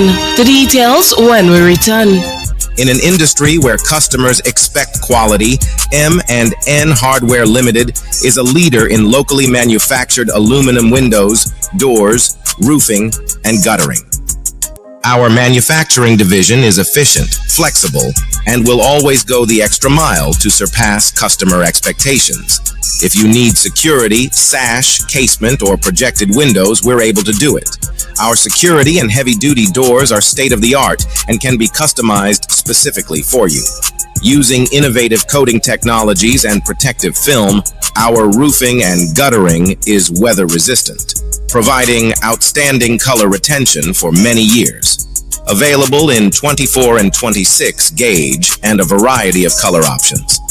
We are the leading company, a family that is proving to customers they can have their dream products. M&N Hardware Limited. Foundation to roof, let's build together. Hello and welcome back. I am your presenter, Kira Gunpot. The government of Grenada, in partnership with regional and international agencies, will host a high-level policy dialogue on disability inclusion from June 3rd to the 4th, 2025 at the Radisson Grenada Beach Resort. This landmark event is set to bring together ministers, policymakers, civil society leaders, development partners, and representatives from organizations of persons with disabilities across the Caribbean. In the region in St. Lucia, two key institutions in St. Lucia's education and workforce development sectors are working more closely to tackle the island's growing skills gap. We get more in this report. The Sir Arthur Lewis Community College and the National Skills Development Center (NSDC) have reaffirmed their commitment to preparing learners not only for academic success but also for the demands of a rapidly evolving job market. Vice Principal of Academics at SALCC, Dr. Winston Fulgens, says the collaboration is designed to make education more responsive and relevant to real-world needs. We hear very often about a lot of people in St. Lucia who are coming out of schools, secondary and tertiary, and are not people with soft skills. So this is an attempt to ensure that we infuse soft skills, transversal skills in our curriculum and in our teaching. General Manager of the NSDC, Dr. Selma Senpri, echoed those sentiments, emphasizing the importance of practical skills and industry-ready graduates. We have 4 days to go, and in these 4 days we will be teaching how to train adult learners, and that is not pedagogy but andragogy. And we will be helping them learn how to teach the soft skills, how to present it, and they are the experts in curriculum, so they will be the ones doing their curriculum, because soft skills and life skills are suited for whoever it is that you're teaching. So it's usually tailored according to the needs of others, so that people could go into the workforce understanding civic duties, understanding how life works, understanding themselves. This partnership strengthens our ability to create meaningful pathways for youth and adults who want to upgrade their skills or pursue new careers, she said. The two institutions are exploring joint certifications, training modules, and internship opportunities as part of the initiative. For the DBS News World, Manasseh Stanislas reporting. And in sports, in cricket, West Indies captain Hayley Matthews has once again been shortlisted for the ICC's Women's Player of the Month award, this time for May 2025, following another round of standard performances in both one-day internationals and T20 internationals. This ends the latest update of news as produced by Triple N. Thank you for joining us.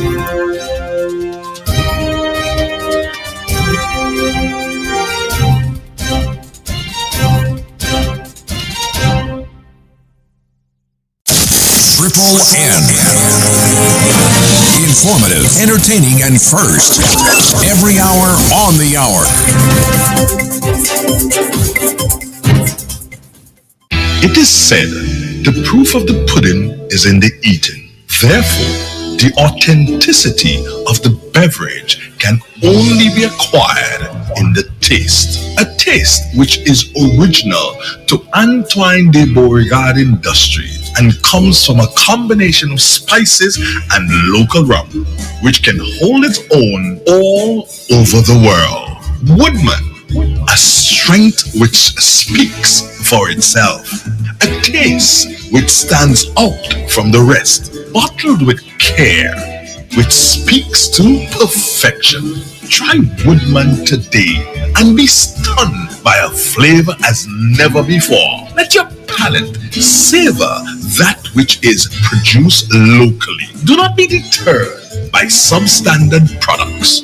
Our taste speaks volumes and sets us apart from the competition. You will be satisfied with every sip of our product. Say rum, say Woodman, feel satisfaction.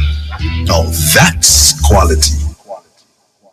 Classic Furniture. Our items are made from the best local wood available on island. Our products are made with love, care, and the experience we have gained over the years. Why do you even contemplate using substandard furniture, which is imported, when you can get the best made right here in Grenada? Our factory is located in the cultural village of Chantimel and our showroom on Benjoon Street, St. Andrew. We are also noted for refurbishing that piece of furniture to its initial look. When looking for quality furniture, and that's Classic Furniture, where we take care of your needs with utmost care. So give us a call today and put your furniture woes to rest. Classic Furniture, where love and luxury is combined to provide the ultimate satisfaction. Call us today on 442-4645. Classic Furniture.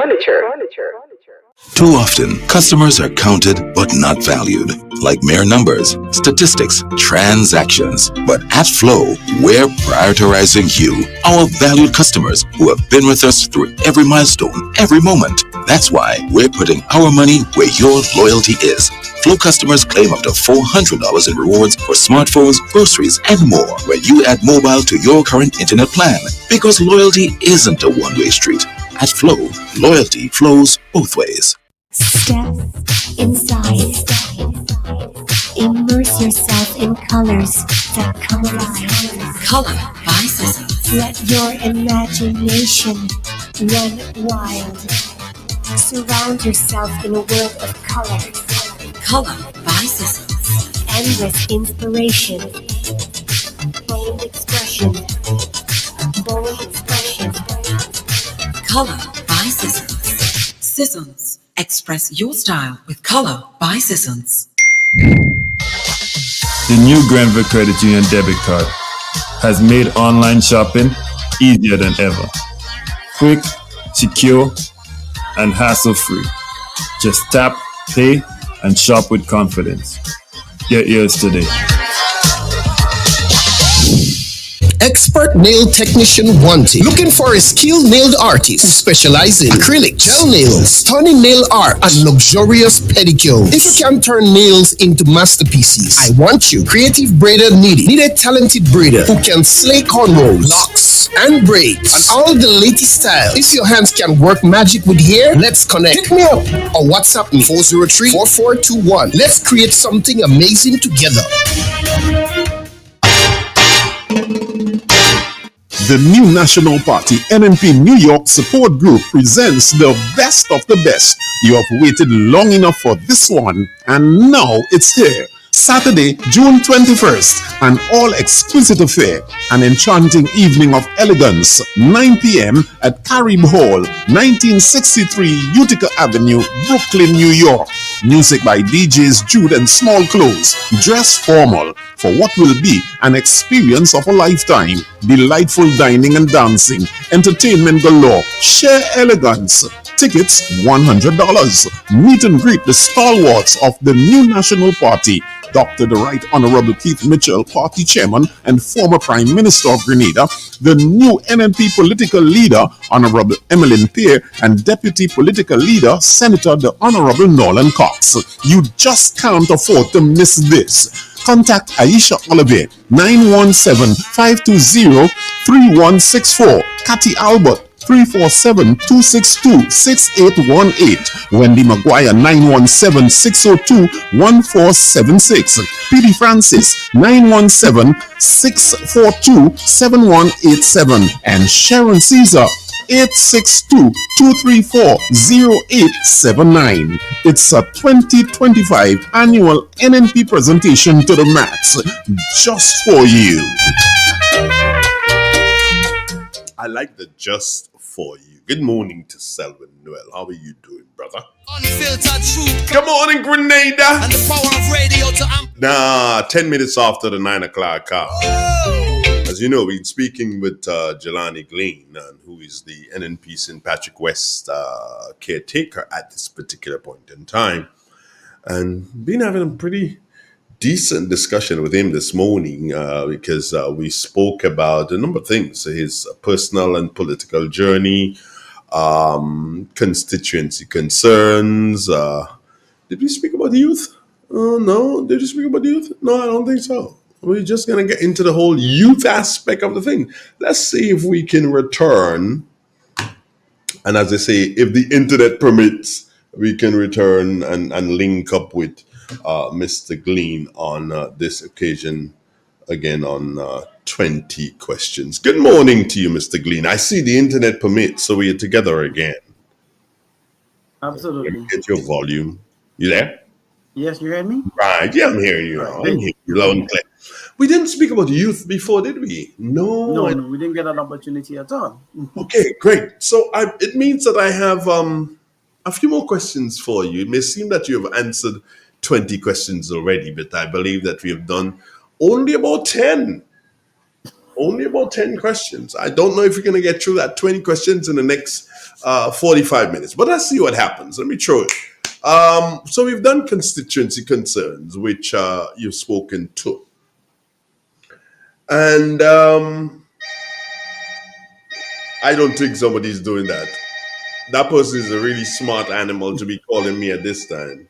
This person is really smart to be calling me at this time. Don't call me at this time.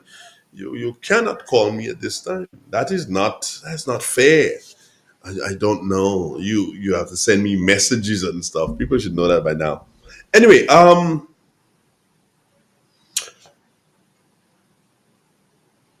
with constituency concerns, I say this. I believe that we have done some of that already, but I really would have loved to do some more. But I don't think it's fair to you, so that I would not be able to get through. So let's go back to youth, education, and engagement. How do you plan to energize young voters and youth leaders in St. Patrick? Dre, this has been one of the challenges I've encountered so far since being appointed as caretaker. It's that a lot of our young voters, especially those who have just coming of age to get registered, it's been a challenge. Most of them seem not to be interested in the voting process and not to recognize what it means to have the privilege to vote and be part of the decision making as to who gets to administer the government for the next 5 years or so. But I've been engaging with them, trying to get them to understand the sacrifices, first and foremost, that were made so that we could have this privilege. I mean, the privilege is what it is, because we were not born with that right. We were not given that right. We had to fight for it. Coming out of a slavery background into where we are now, it's not something that I take lightly, far less for now being recognized as a sovereign nation, which means we get to make our own decisions about how we manage our country and how we move forward and make our own decisions by ourselves.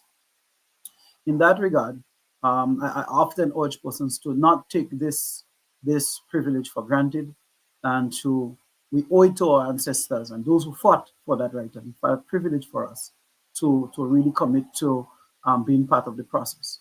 The other side of that coin is many persons believe that either way they don't benefit or it doesn't affect them who administers this country, because they didn't personally get what they wanted out of this process. And I try to get them to understand and recognize that whether you like it or not, you are impacted by the choices and policy of government. For example, your water bill, your electricity bill, the cooking gas that you purchase to cook your food, the prices of items at the supermarket, the the cost of many things is affected by the government's decision. And yes, you may not see you personally receiving or losing something, but it affects your pocket. And you need to understand that and to make circumstances better for you. Also, creating opportunities for you, whether they be in training, mentorship, job experience, all those things are important for you. The support for your small business, all of those things are very, very critical towards a developing nation. And as such, as young persons, we ought to be involved in the process because the decision makers are making decisions about our future and the opportunities we're going to have or the type of future we are going to experience. And therefore, we all should get on board and make the decision. The voting process is not just about getting your ID card. I love that answer.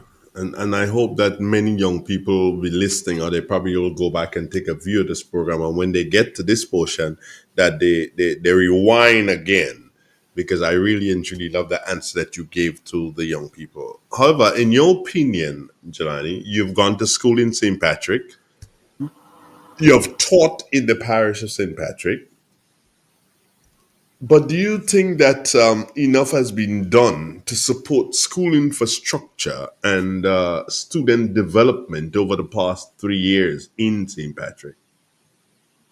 It's been long in coming, but when we look throughout the parish, you can see refurbishment taking place at the Grenada Seventh Day Adventist School, the St. Patrick Anglican School, the St. Patrick RC School, MacDonald College, the Holy Spirit RC School at Chantimel.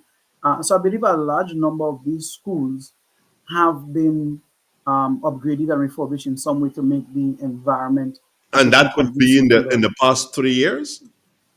None of that is in the past 3 years. Oh, okay, okay. Just wanted Right? to know, okay. Yes, yes. None of that in the past 3 years. Those were, that is what's been invested in by government, the previous government, prior Oh, to okay. the last 3 years. That's why when persons, ascribe to the notion that the new National Party has done nothing in office for 23 years, I think that's one of the most laughable statements that anybody could make. It's a totally uninformed statement and a downright irresponsible statement to make. Um, because there's just so much evidence. Look at all I say to people is just look around you, and you can see the work of the new National Party. And then look again and ask yourself what has been the work of the other parties here in Grenada, and you can see what they've produced and what we've produced. But that's neither here nor there. For us in the parish here, what I think is important right now is we need to zero in. Okay, so let me backtrack a little bit. I am of the notion that I have some ideas, and Andre, you fill out ideas just the same, and we know other persons who have a lot of ideas. I think we've been waiting for a politician to come or a party to come and give us a vision for our constituency, for our parish. And I think it's about time. We have the people, we have the brains within the parish that can come together and say, hey, let us look at a shared vision for our parish for the next 20 years. What does St. Patrick, what does Sotez look like in the next 20 years? Right? How, not just how do we get there, but then that vision that we're seeing, how does that align with Vision 75? Because that's where the government is going to put its resources. So let's choose the parts of that vision that aligns with Vision 75, and let's commit to that as being the vision for St. Patrick. And now let's start prioritizing. In that process, where do we start? What do we think is achievable over the next 5 years? And that's going to be our vision policy for going forward for St. Patrick, fitting into the larger scheme of things that's happening nationally. And as such, once we can identify that, we will know where to train our people to be prepared. I mean, we've often spoke about a port and marina at the Sotez Bay, but this port and marina shows up tomorrow morning. How many persons do we have that is trained in small engine repair, that can do sail repair, AC and refrigeration, hospitality services for the boats? Do we have the tourism product to go along with that? That's going to support those persons when they hear that they could go and tour around St. Patrick, whether it be our farms, our tourism spots and so forth. Can they do a quad bike ride through the mountains and go around, go through Davie and go around the mountains and come around River Antoine and all that? Have we developed those products? Do we have the people that's trained for that?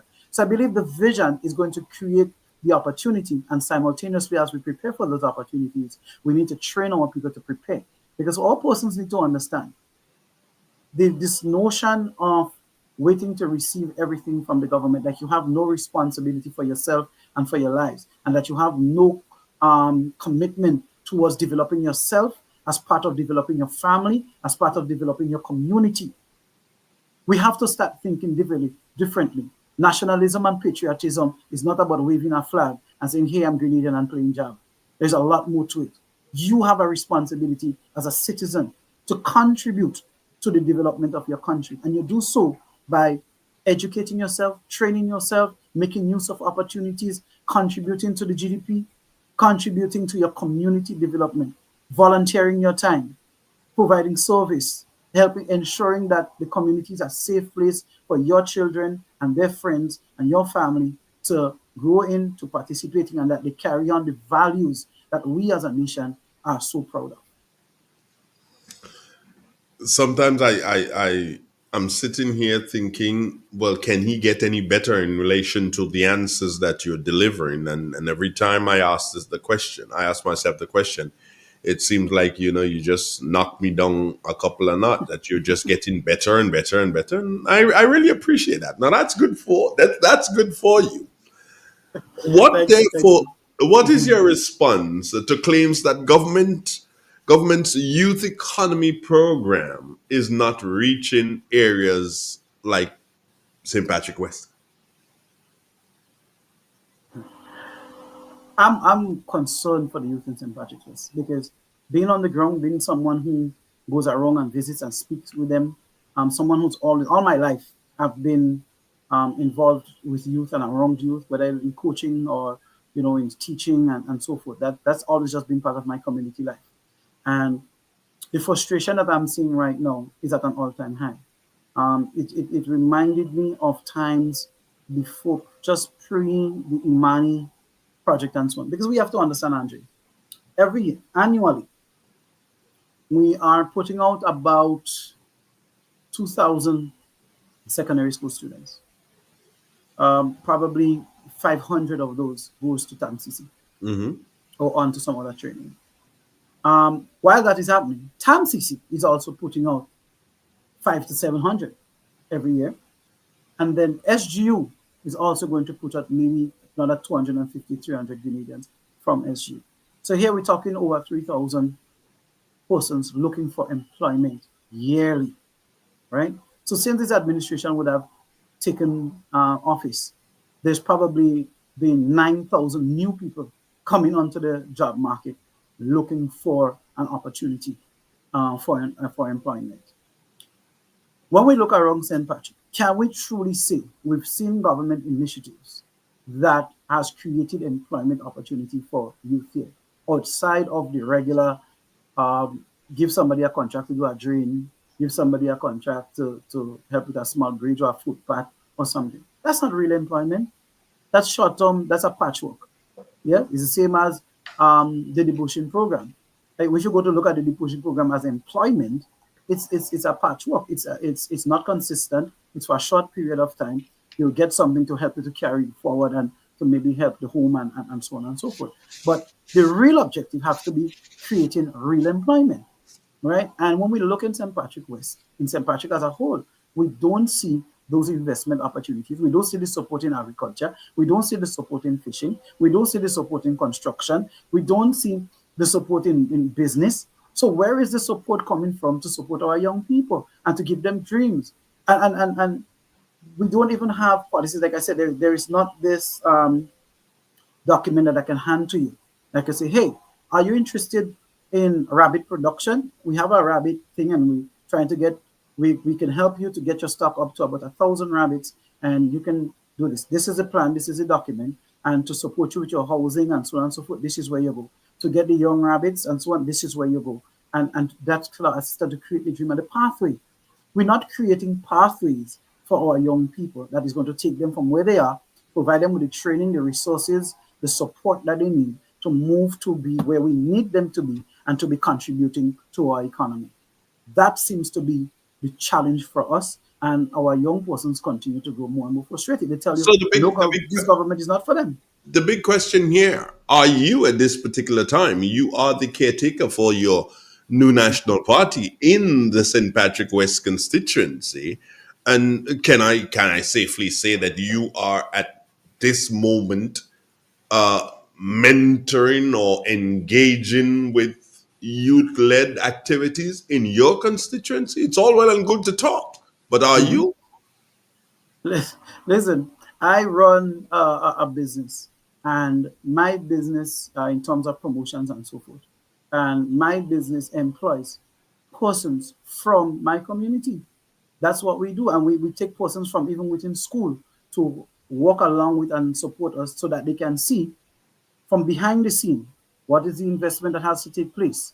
What is the work you still have to do after the investment takes place? The planning that goes into it, the how we go from planning into execution, and how on the day, how everything works, and afterward, after the event, what still needs to take place before you can close up the event and say, hey, this was my investment, this was the profit that I came out from it with. So they have first-hand experience in actually being part of a business, seeing how an event takes place, how to manage an event, how things go forward. And I continue to work along with our young people, and particularly, I'm partial to St. Patrick and Chantimel in particular. That's my hometown. That's my home village. And I love to see when our young persons are elevating themselves, taking use of opportunities. And so I have persons who've been frustrated and say, hey, I'm leaving school. The academic direction is not for me. I'm having too much trouble with it. I'm not able to succeed. I'm not able to move forward. And the mentoring and so on is not in place for them. And I said, hey, listen, what are you passionate about? How do you see yourself making a living? Oh, well, I think I can go into construction. My dad does construction. I think I could be an assistant. I can help you and so on. And say, hey, okay, but if you're going to go into construction, why you want to go and be a helper? Why not be a mason? Why not be a carpenter? Why not go back into an institution that can teach you those specific things that you are passionate about, and you can pick up some skills and certification so that when you go out on the job place, you're not starting as a helper, but you're starting as a mason, so that you could get paid as a mason, you get paid as a carpenter, and that type of direction. If persons want to get into farming, there isn't much you could tell them except, hey, agriculture is not just about going into the land and producing. There's also the manufacturing and processing side of agriculture. I met a young lady, a wonderful young lady, when we had the carnival lunch. She had her business on display at the lunch, using a lot of local products to make things like beauty soaps, scented candles, shampoos, hair conditioner, all these types of stuff.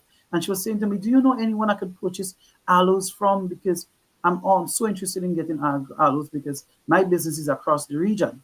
And the demand I have right now, I just can't seem to get enough aloes and coconut oil to help me get the raw materials that I need to continue processing and producing like that. And here is an opportunity here. We have aloes around all of our homes, but do we have an aloes farmer? Do we have a farmer that is producing aloes? So here is a business that has a market readily available, but we're still lacking that connection between business, between market and farmer to say, hey, we have a market here, it's readily available. We can help you get a contract with her, but you need to go to producing aloes. Here's where you could get your plants. Here's how you could propagate your own aloes plants. And this is the amount you need to produce. Here's the spacing, the type of soil, the fertilizer. That is how this whole process needs to take place. And I don't think we're seeing that currently, particularly from this administration. Are you confident that the new National Party, we're moving on to a different segment now, and we want to quickly run through this. Are you confident that the new National Party, NNP, will retake this seat in the next elections? I'm 100% confident. I think the people of St. Patrick's West have experienced what an NDC government has to offer St. Patrick. And so far they've been found wanting in several areas. If we look at health, we haven't improved. You look at infrastructure, we have not improved. You look at education, we have not improved. You look at agriculture, we have not improved. You look at fishing, we have not improved. So what have we improved at in St. Patrick? And that's a fair question. What have we improved at in St. Patrick over the past 3 years? We've heard a lot of talks, we've seen a lot of photographs, we've heard a lot of promises. But what is our eyes telling us? And can we trust in our heart that if we go forward with this current administration over the next period, that it is going to get any better? Can we afford to take the risk and have another 5 years of our children, of our families, having to look forward to absolutely nothing happening in St. Patrick? The answer to that has to be no.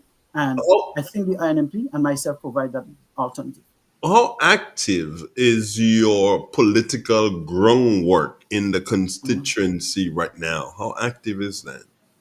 I'm very active at the moment. I'm in the field every day.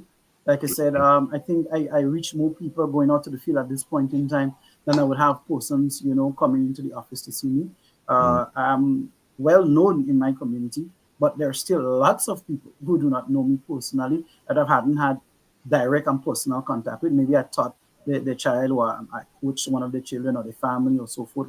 We have common contact points, but I don't know everybody. And it is my mission to get out there and to meet and speak to each and every person. I've gone through several communities already. There are some persons that were not at home and so forth, but I did not get the opportunity to meet them.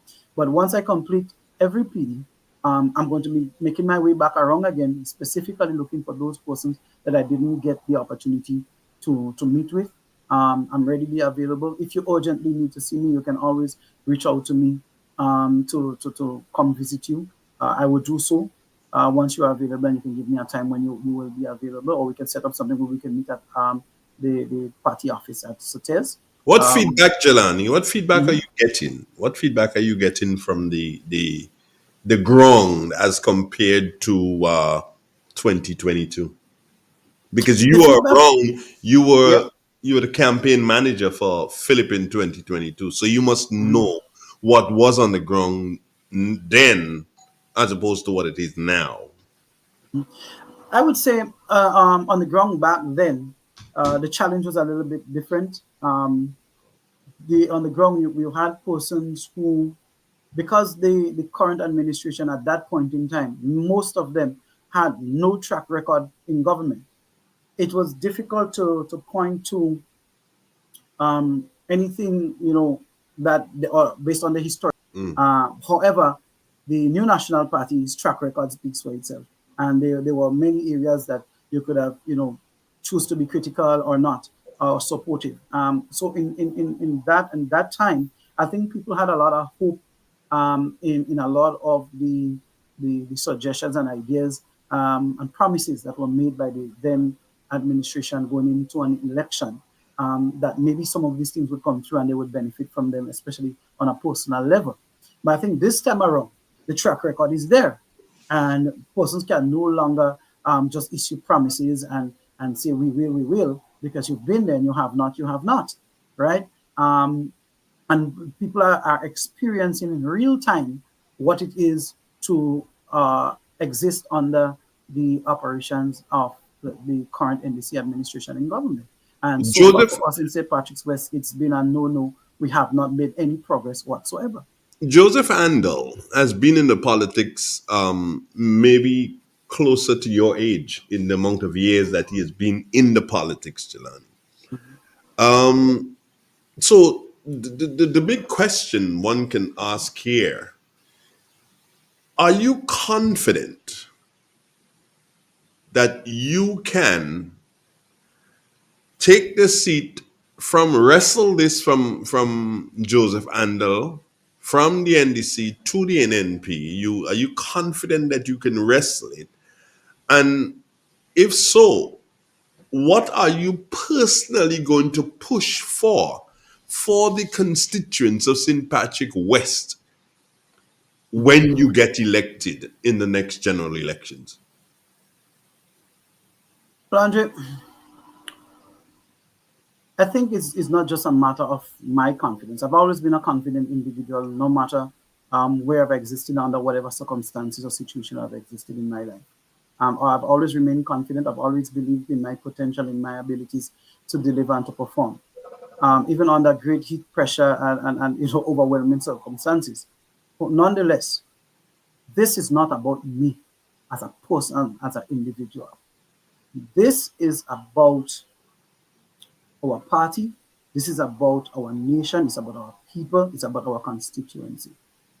And what we cannot afford to do, and I would say this, I would expect Mr. Andal being in politics almost my entire age. I would have expected that when he finally got an opportunity to perform, that it would have been performance galore because he would have had so much pent up inside of him that he wants to see take place in our constituency and wants to deliver for our people, that we'd have had to be looking left, right, and center to so many projects, so many activities, so many opportunities for our people. Instead, we've seen a ghost, we've heard whispers, we've seen very little being done, very little opportunity. And that hope for our people has dwindled significantly. So for me, the mission is not about me defeating him. It's about helping our people, gathering, mobilizing, leading our people forward, showing them a pathway that we can do better, that we have the resources, that we have the personnel to do better. No more should we be seeing all of our educated and skilled persons moving to St. George's simply because there are job opportunities there and no job opportunities can be created up here. So I don't think I have a choice. When I look at the persons that have engaged, the levels of poverty that some of our persons are living in and being left behind, whether some of it be for political reasons, some are being marginalized, some are just being forgotten. I understand on a first-hand basis that I cannot fail, that this new national party cannot fail because we're not just failing ourselves, we'll be failing our people. So there's one mission and one mission only, and that is to succeed on behalf of our people, and I will not fail at that. Let's look at what I consider to be accountability and maybe you can say future direction. What would be, or what would you say if elected, or when elected, would be the first major project for the constituency? You just spoke about Andal being there years and he should know and he should have known. What is your first major project? The first major project for me that I would personally like to see get a move on is the Breakwater project. I think that is a threat. It's not just a project for advancement, but it's literally a threat for our coastline. And if we've been paying attention, we will see that we've been experiencing coastal damage from as high up as the Livera Old Mary area there, come all the way, matter of fact, Bathway, and come all the way down through Ratan, Bushiri, Landskutu, back onto. So that entire northern coast has been having its shock from coastal erosion and so forth. And I think we need to pay some attention to that. So one of the first areas I would like to address is that of the Breakwater project. I would like to see that completed and at least provide some security and safety for the persons along the coastline. In addition to that, I think the next step from there would be to see a port project, the changing of all that old jetty that is falling apart. If you pass on the jetty lately, you'll see it's not a jetty. You ever see a jetty with pothole? The jetty has potholes. The middle of it is broken out. All the pieces are falling apart. So I think a port project here really expands trade between St. Patrick and Carriacou as an entirely new market for our farmers and for our businessmen and so forth. And people traversing between Grenada and Carriacou becomes a much better ease. I would love to see the Osprey and the cargo boats and so on coming into Sotez. It only takes an hour to get to Sotez, rather than having to go past Sotez, go all the way to St. George's and make your way all the way back up. I think people from Grenville and so on who trade with Carriacou would also like to come into Sotez, and create some easement. Our traffickers from St. Patrick would again get some easement with that and create new opportunities and trade between us and Carriacou. with regards to that. And finally, we want to see the marina project, because I believe that creates spin-off industry that is going to benefit the constituents and the parish as a whole, in many, many ways. Because I think this forces us now to train our little young people for the opportunities that's going to be created there. And there's going to be some spin-off industries like the tourism product, our tourist sites. Now we can get persons trained, create models for these sites, get them upkept, refurbished, and create an opportunity there for persons to visit and so forth. And now we have those sites, we could tap into the cruise ship persons when they come in, that know they want to come to St. Patrick, because we see St. Patrick's have it. We also want to see that spilling off into agriculture, not only providing food for restaurants and so on, but providing some unique type of farms where tourists want to visit. Fruit farms, spice farms, medicinal herbs farms, those types of farms with, scientific name and local name and what's the uses and little write-ups and so on. Those are things that we can do right here in St. Patrick and create that unique St. Patrick flavored experience for our visitors and for persons to come and dwell within here. And of course, if the local persons want to travel us, now we can also look at increasing our room stock, our Airbnbs and so on and so forth. So persons can come here, they can spend a weekend. We want to see Mr. John and his wife come into St. Patrick to spend the weekend to celebrate their anniversary, understanding that we have restaurants, we have room stock, we have tourist sites, we have our fishermen who can now move into the tourist side of taking out people for coral reef dives and taking them up the islands for experience and those types of things. So that's my vision for St. Patrick. But I said it's something that we must share together as a St. Patrick community, that we can all get behind and hold not just myself but the administration accountable for delivering on the vision that we all have collectively said, hey, this is the St. Patrick we want to see in the next 10, 20 years. Here's something I want you to get accomplished, and we are going to, when I say we, Real FM is going to judge you by this. I'm giving you a project to do, and that project is based on listening to you. You've just indicated how treacherous and dangerous it is to use the jetty, because you said there's a hole in, I haven't been there, there's a hole in the jetty and things are breaking out. Today, I know you have loads and loads to do today, but I know you've got capable people around you. And if somebody does it before you after today, it must be said that, it was done on your recommendation. Not your recommendation, but because they were listening. Here's what, Galani, that jetty, put a notice up. Put a notice up. It is going to cost a couple of dollars. Piece of plywood, painted, written, please, whatever. You come up, you're the intelligent guy. You come up with something and you affix it at the entrance to the jetty so people know that they're using the jetty at their own risk. You can't block it off. Yeah. It's a safety hazard. It is. It's a safety hazard. No one should be going on the jetty.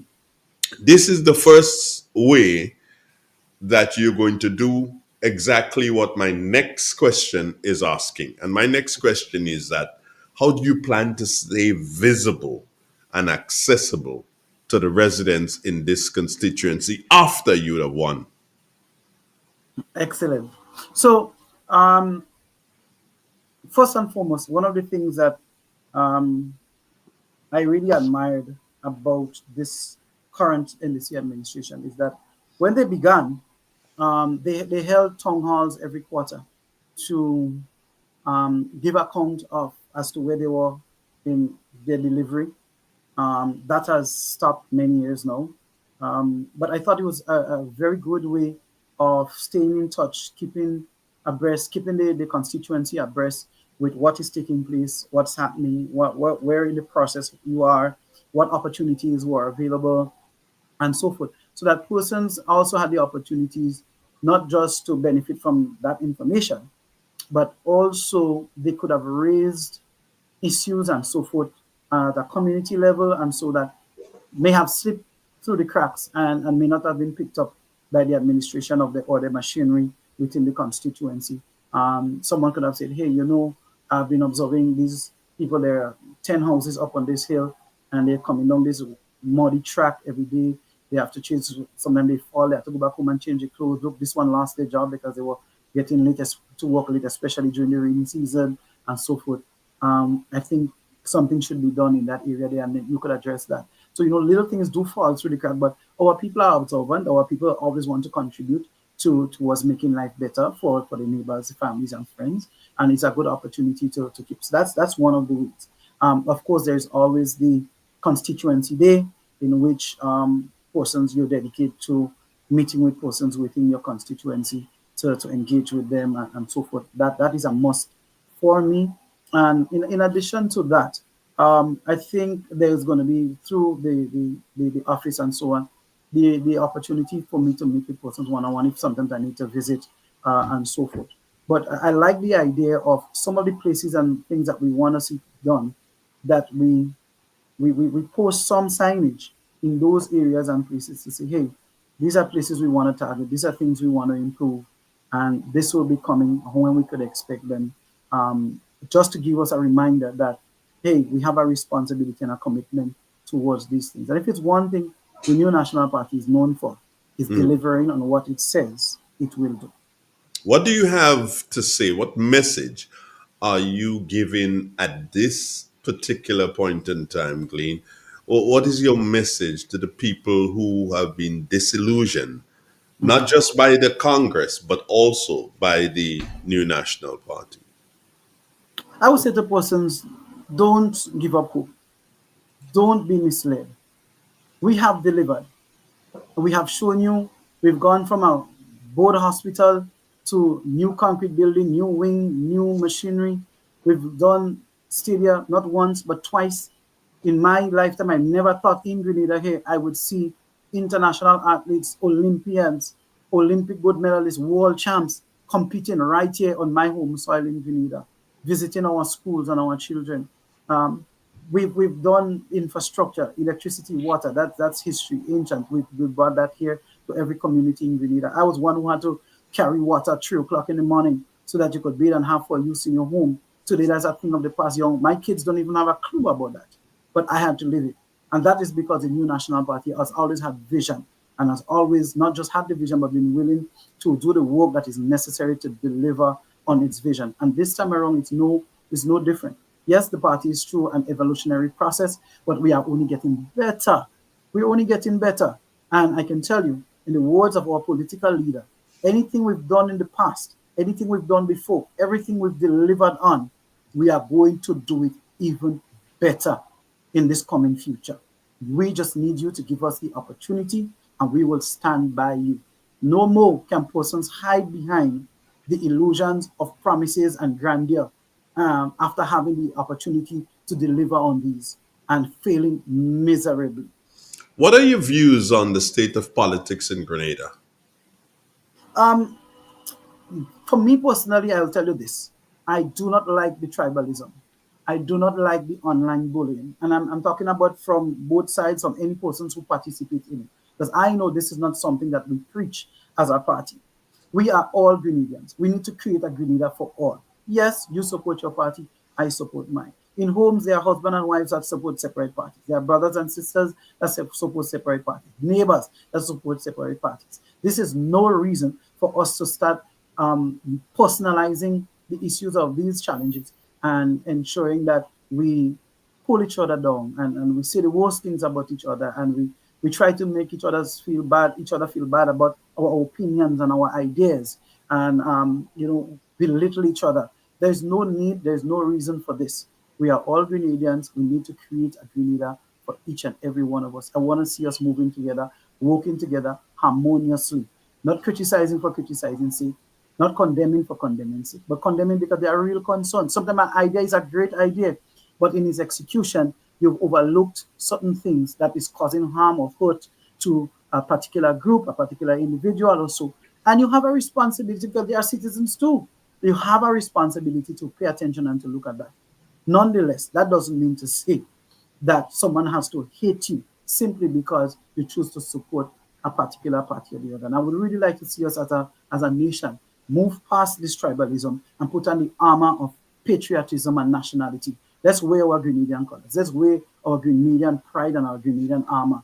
And let's put down the political tribalism, because together we can accomplish great things. And we've always shown in history that once Grenadians are together, we are unstoppable.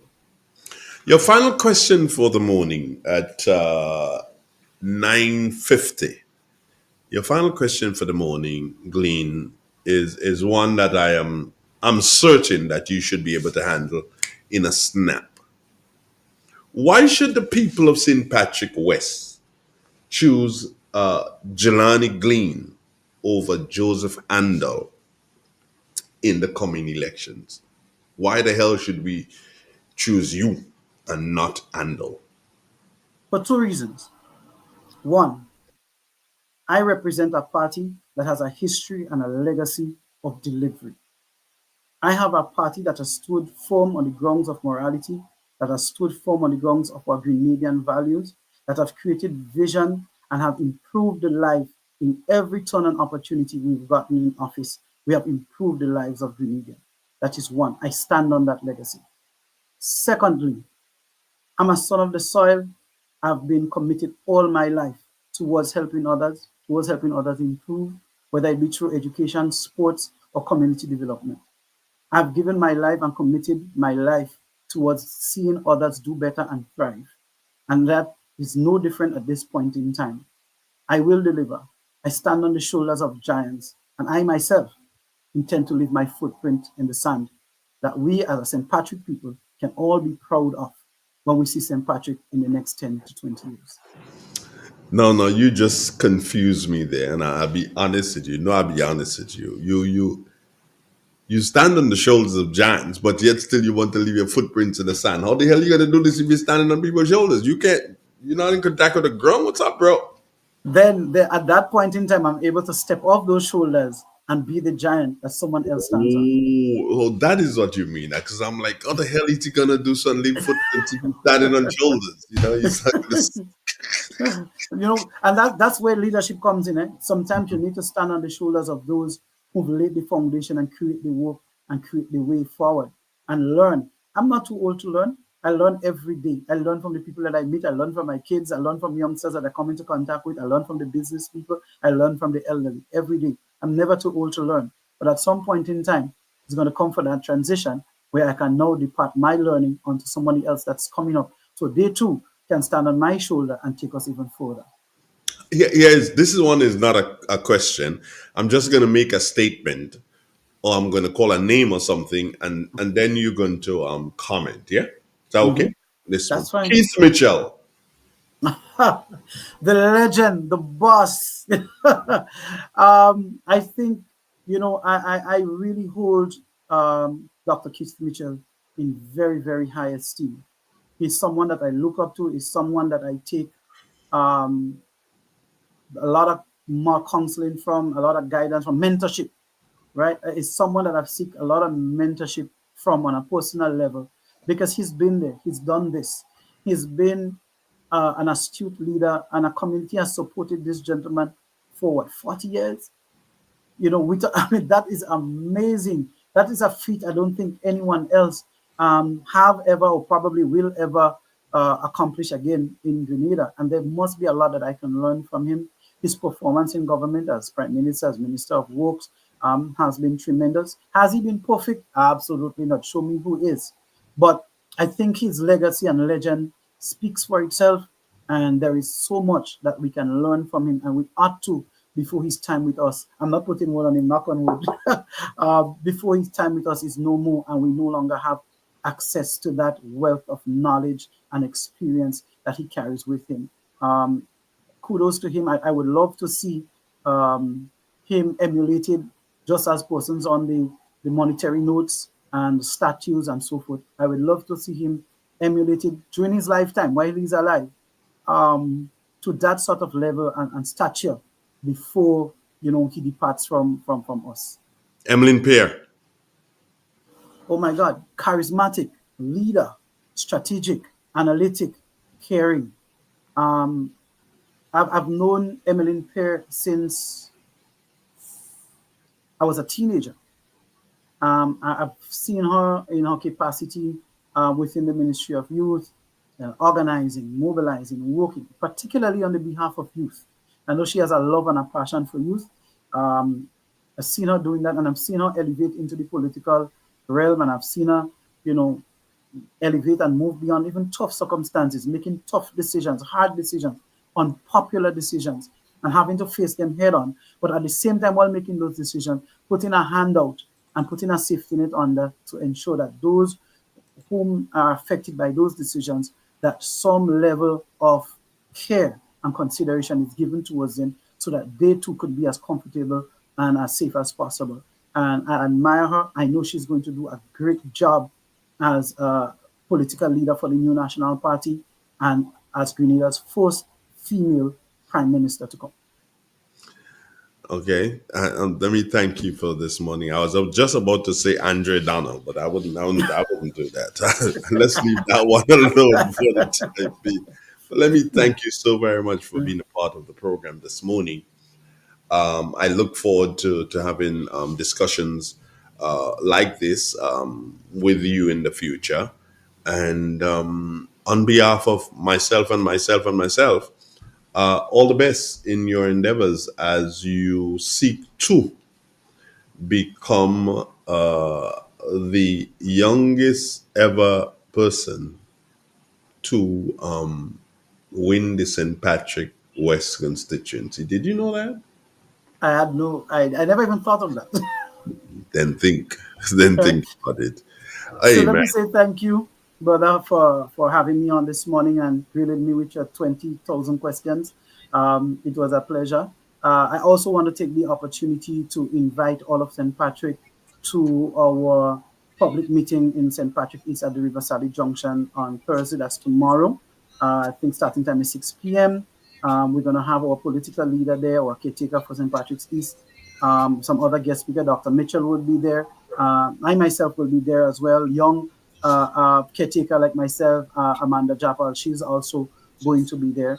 So we're asking everyone to come out and give your support and lend your ear to listen in on what are some of the real issues that are facing our people at this point in time, and how we, the new National Party, intend to really address those issues and rescue Grenada from what is currently taking place with our people. Well, I'd just like to let you know that, and publicly, I want to let you know this, I will not be coming to the meeting tomorrow, Thursday. Okay. Why is that? Because tomorrow is Wednesday, Galani. Oh my God. The meeting I will not be coming to the meeting tomorrow, Thursday. I hope you know that. So if you don't see me tomorrow, Thursday, don't stress it. Yeah, I will not be coming tomorrow, Thursday. You said it. You said it yourself. Oh my God. So correction. The meeting is on Thursday. It's on Thursday, not tomorrow, Thursday. Not tomorrow, Thursday. It's on Thursday. My Thursday. Apologies. The meeting is on Thursday at 6 p.m. Okay. Right at the River Sally Junction. So we're inviting everybody to come on out and to support. Take care of yourself. Catch you again. This is real. This is 91.9, 91.5, www.realfmgrenada.com. Broadcasting from studios located Main Street Satiers inside a beautiful historical St. Patrick. Good morning, Grenada. Stay tuned. We've got news at the top of the hour. From Carriaco shores to the Crater Lake, real expression loud and the nation loves. Lyrics are a temple, the DJ is the priest. Every song a sermon, every word released. No censorship, no chains, just the soul laid bare. Grenada's heartbeat pulsing through the FM here. When the storm take the island, the signal still repair. Real FM 91.9, the sound of prayer.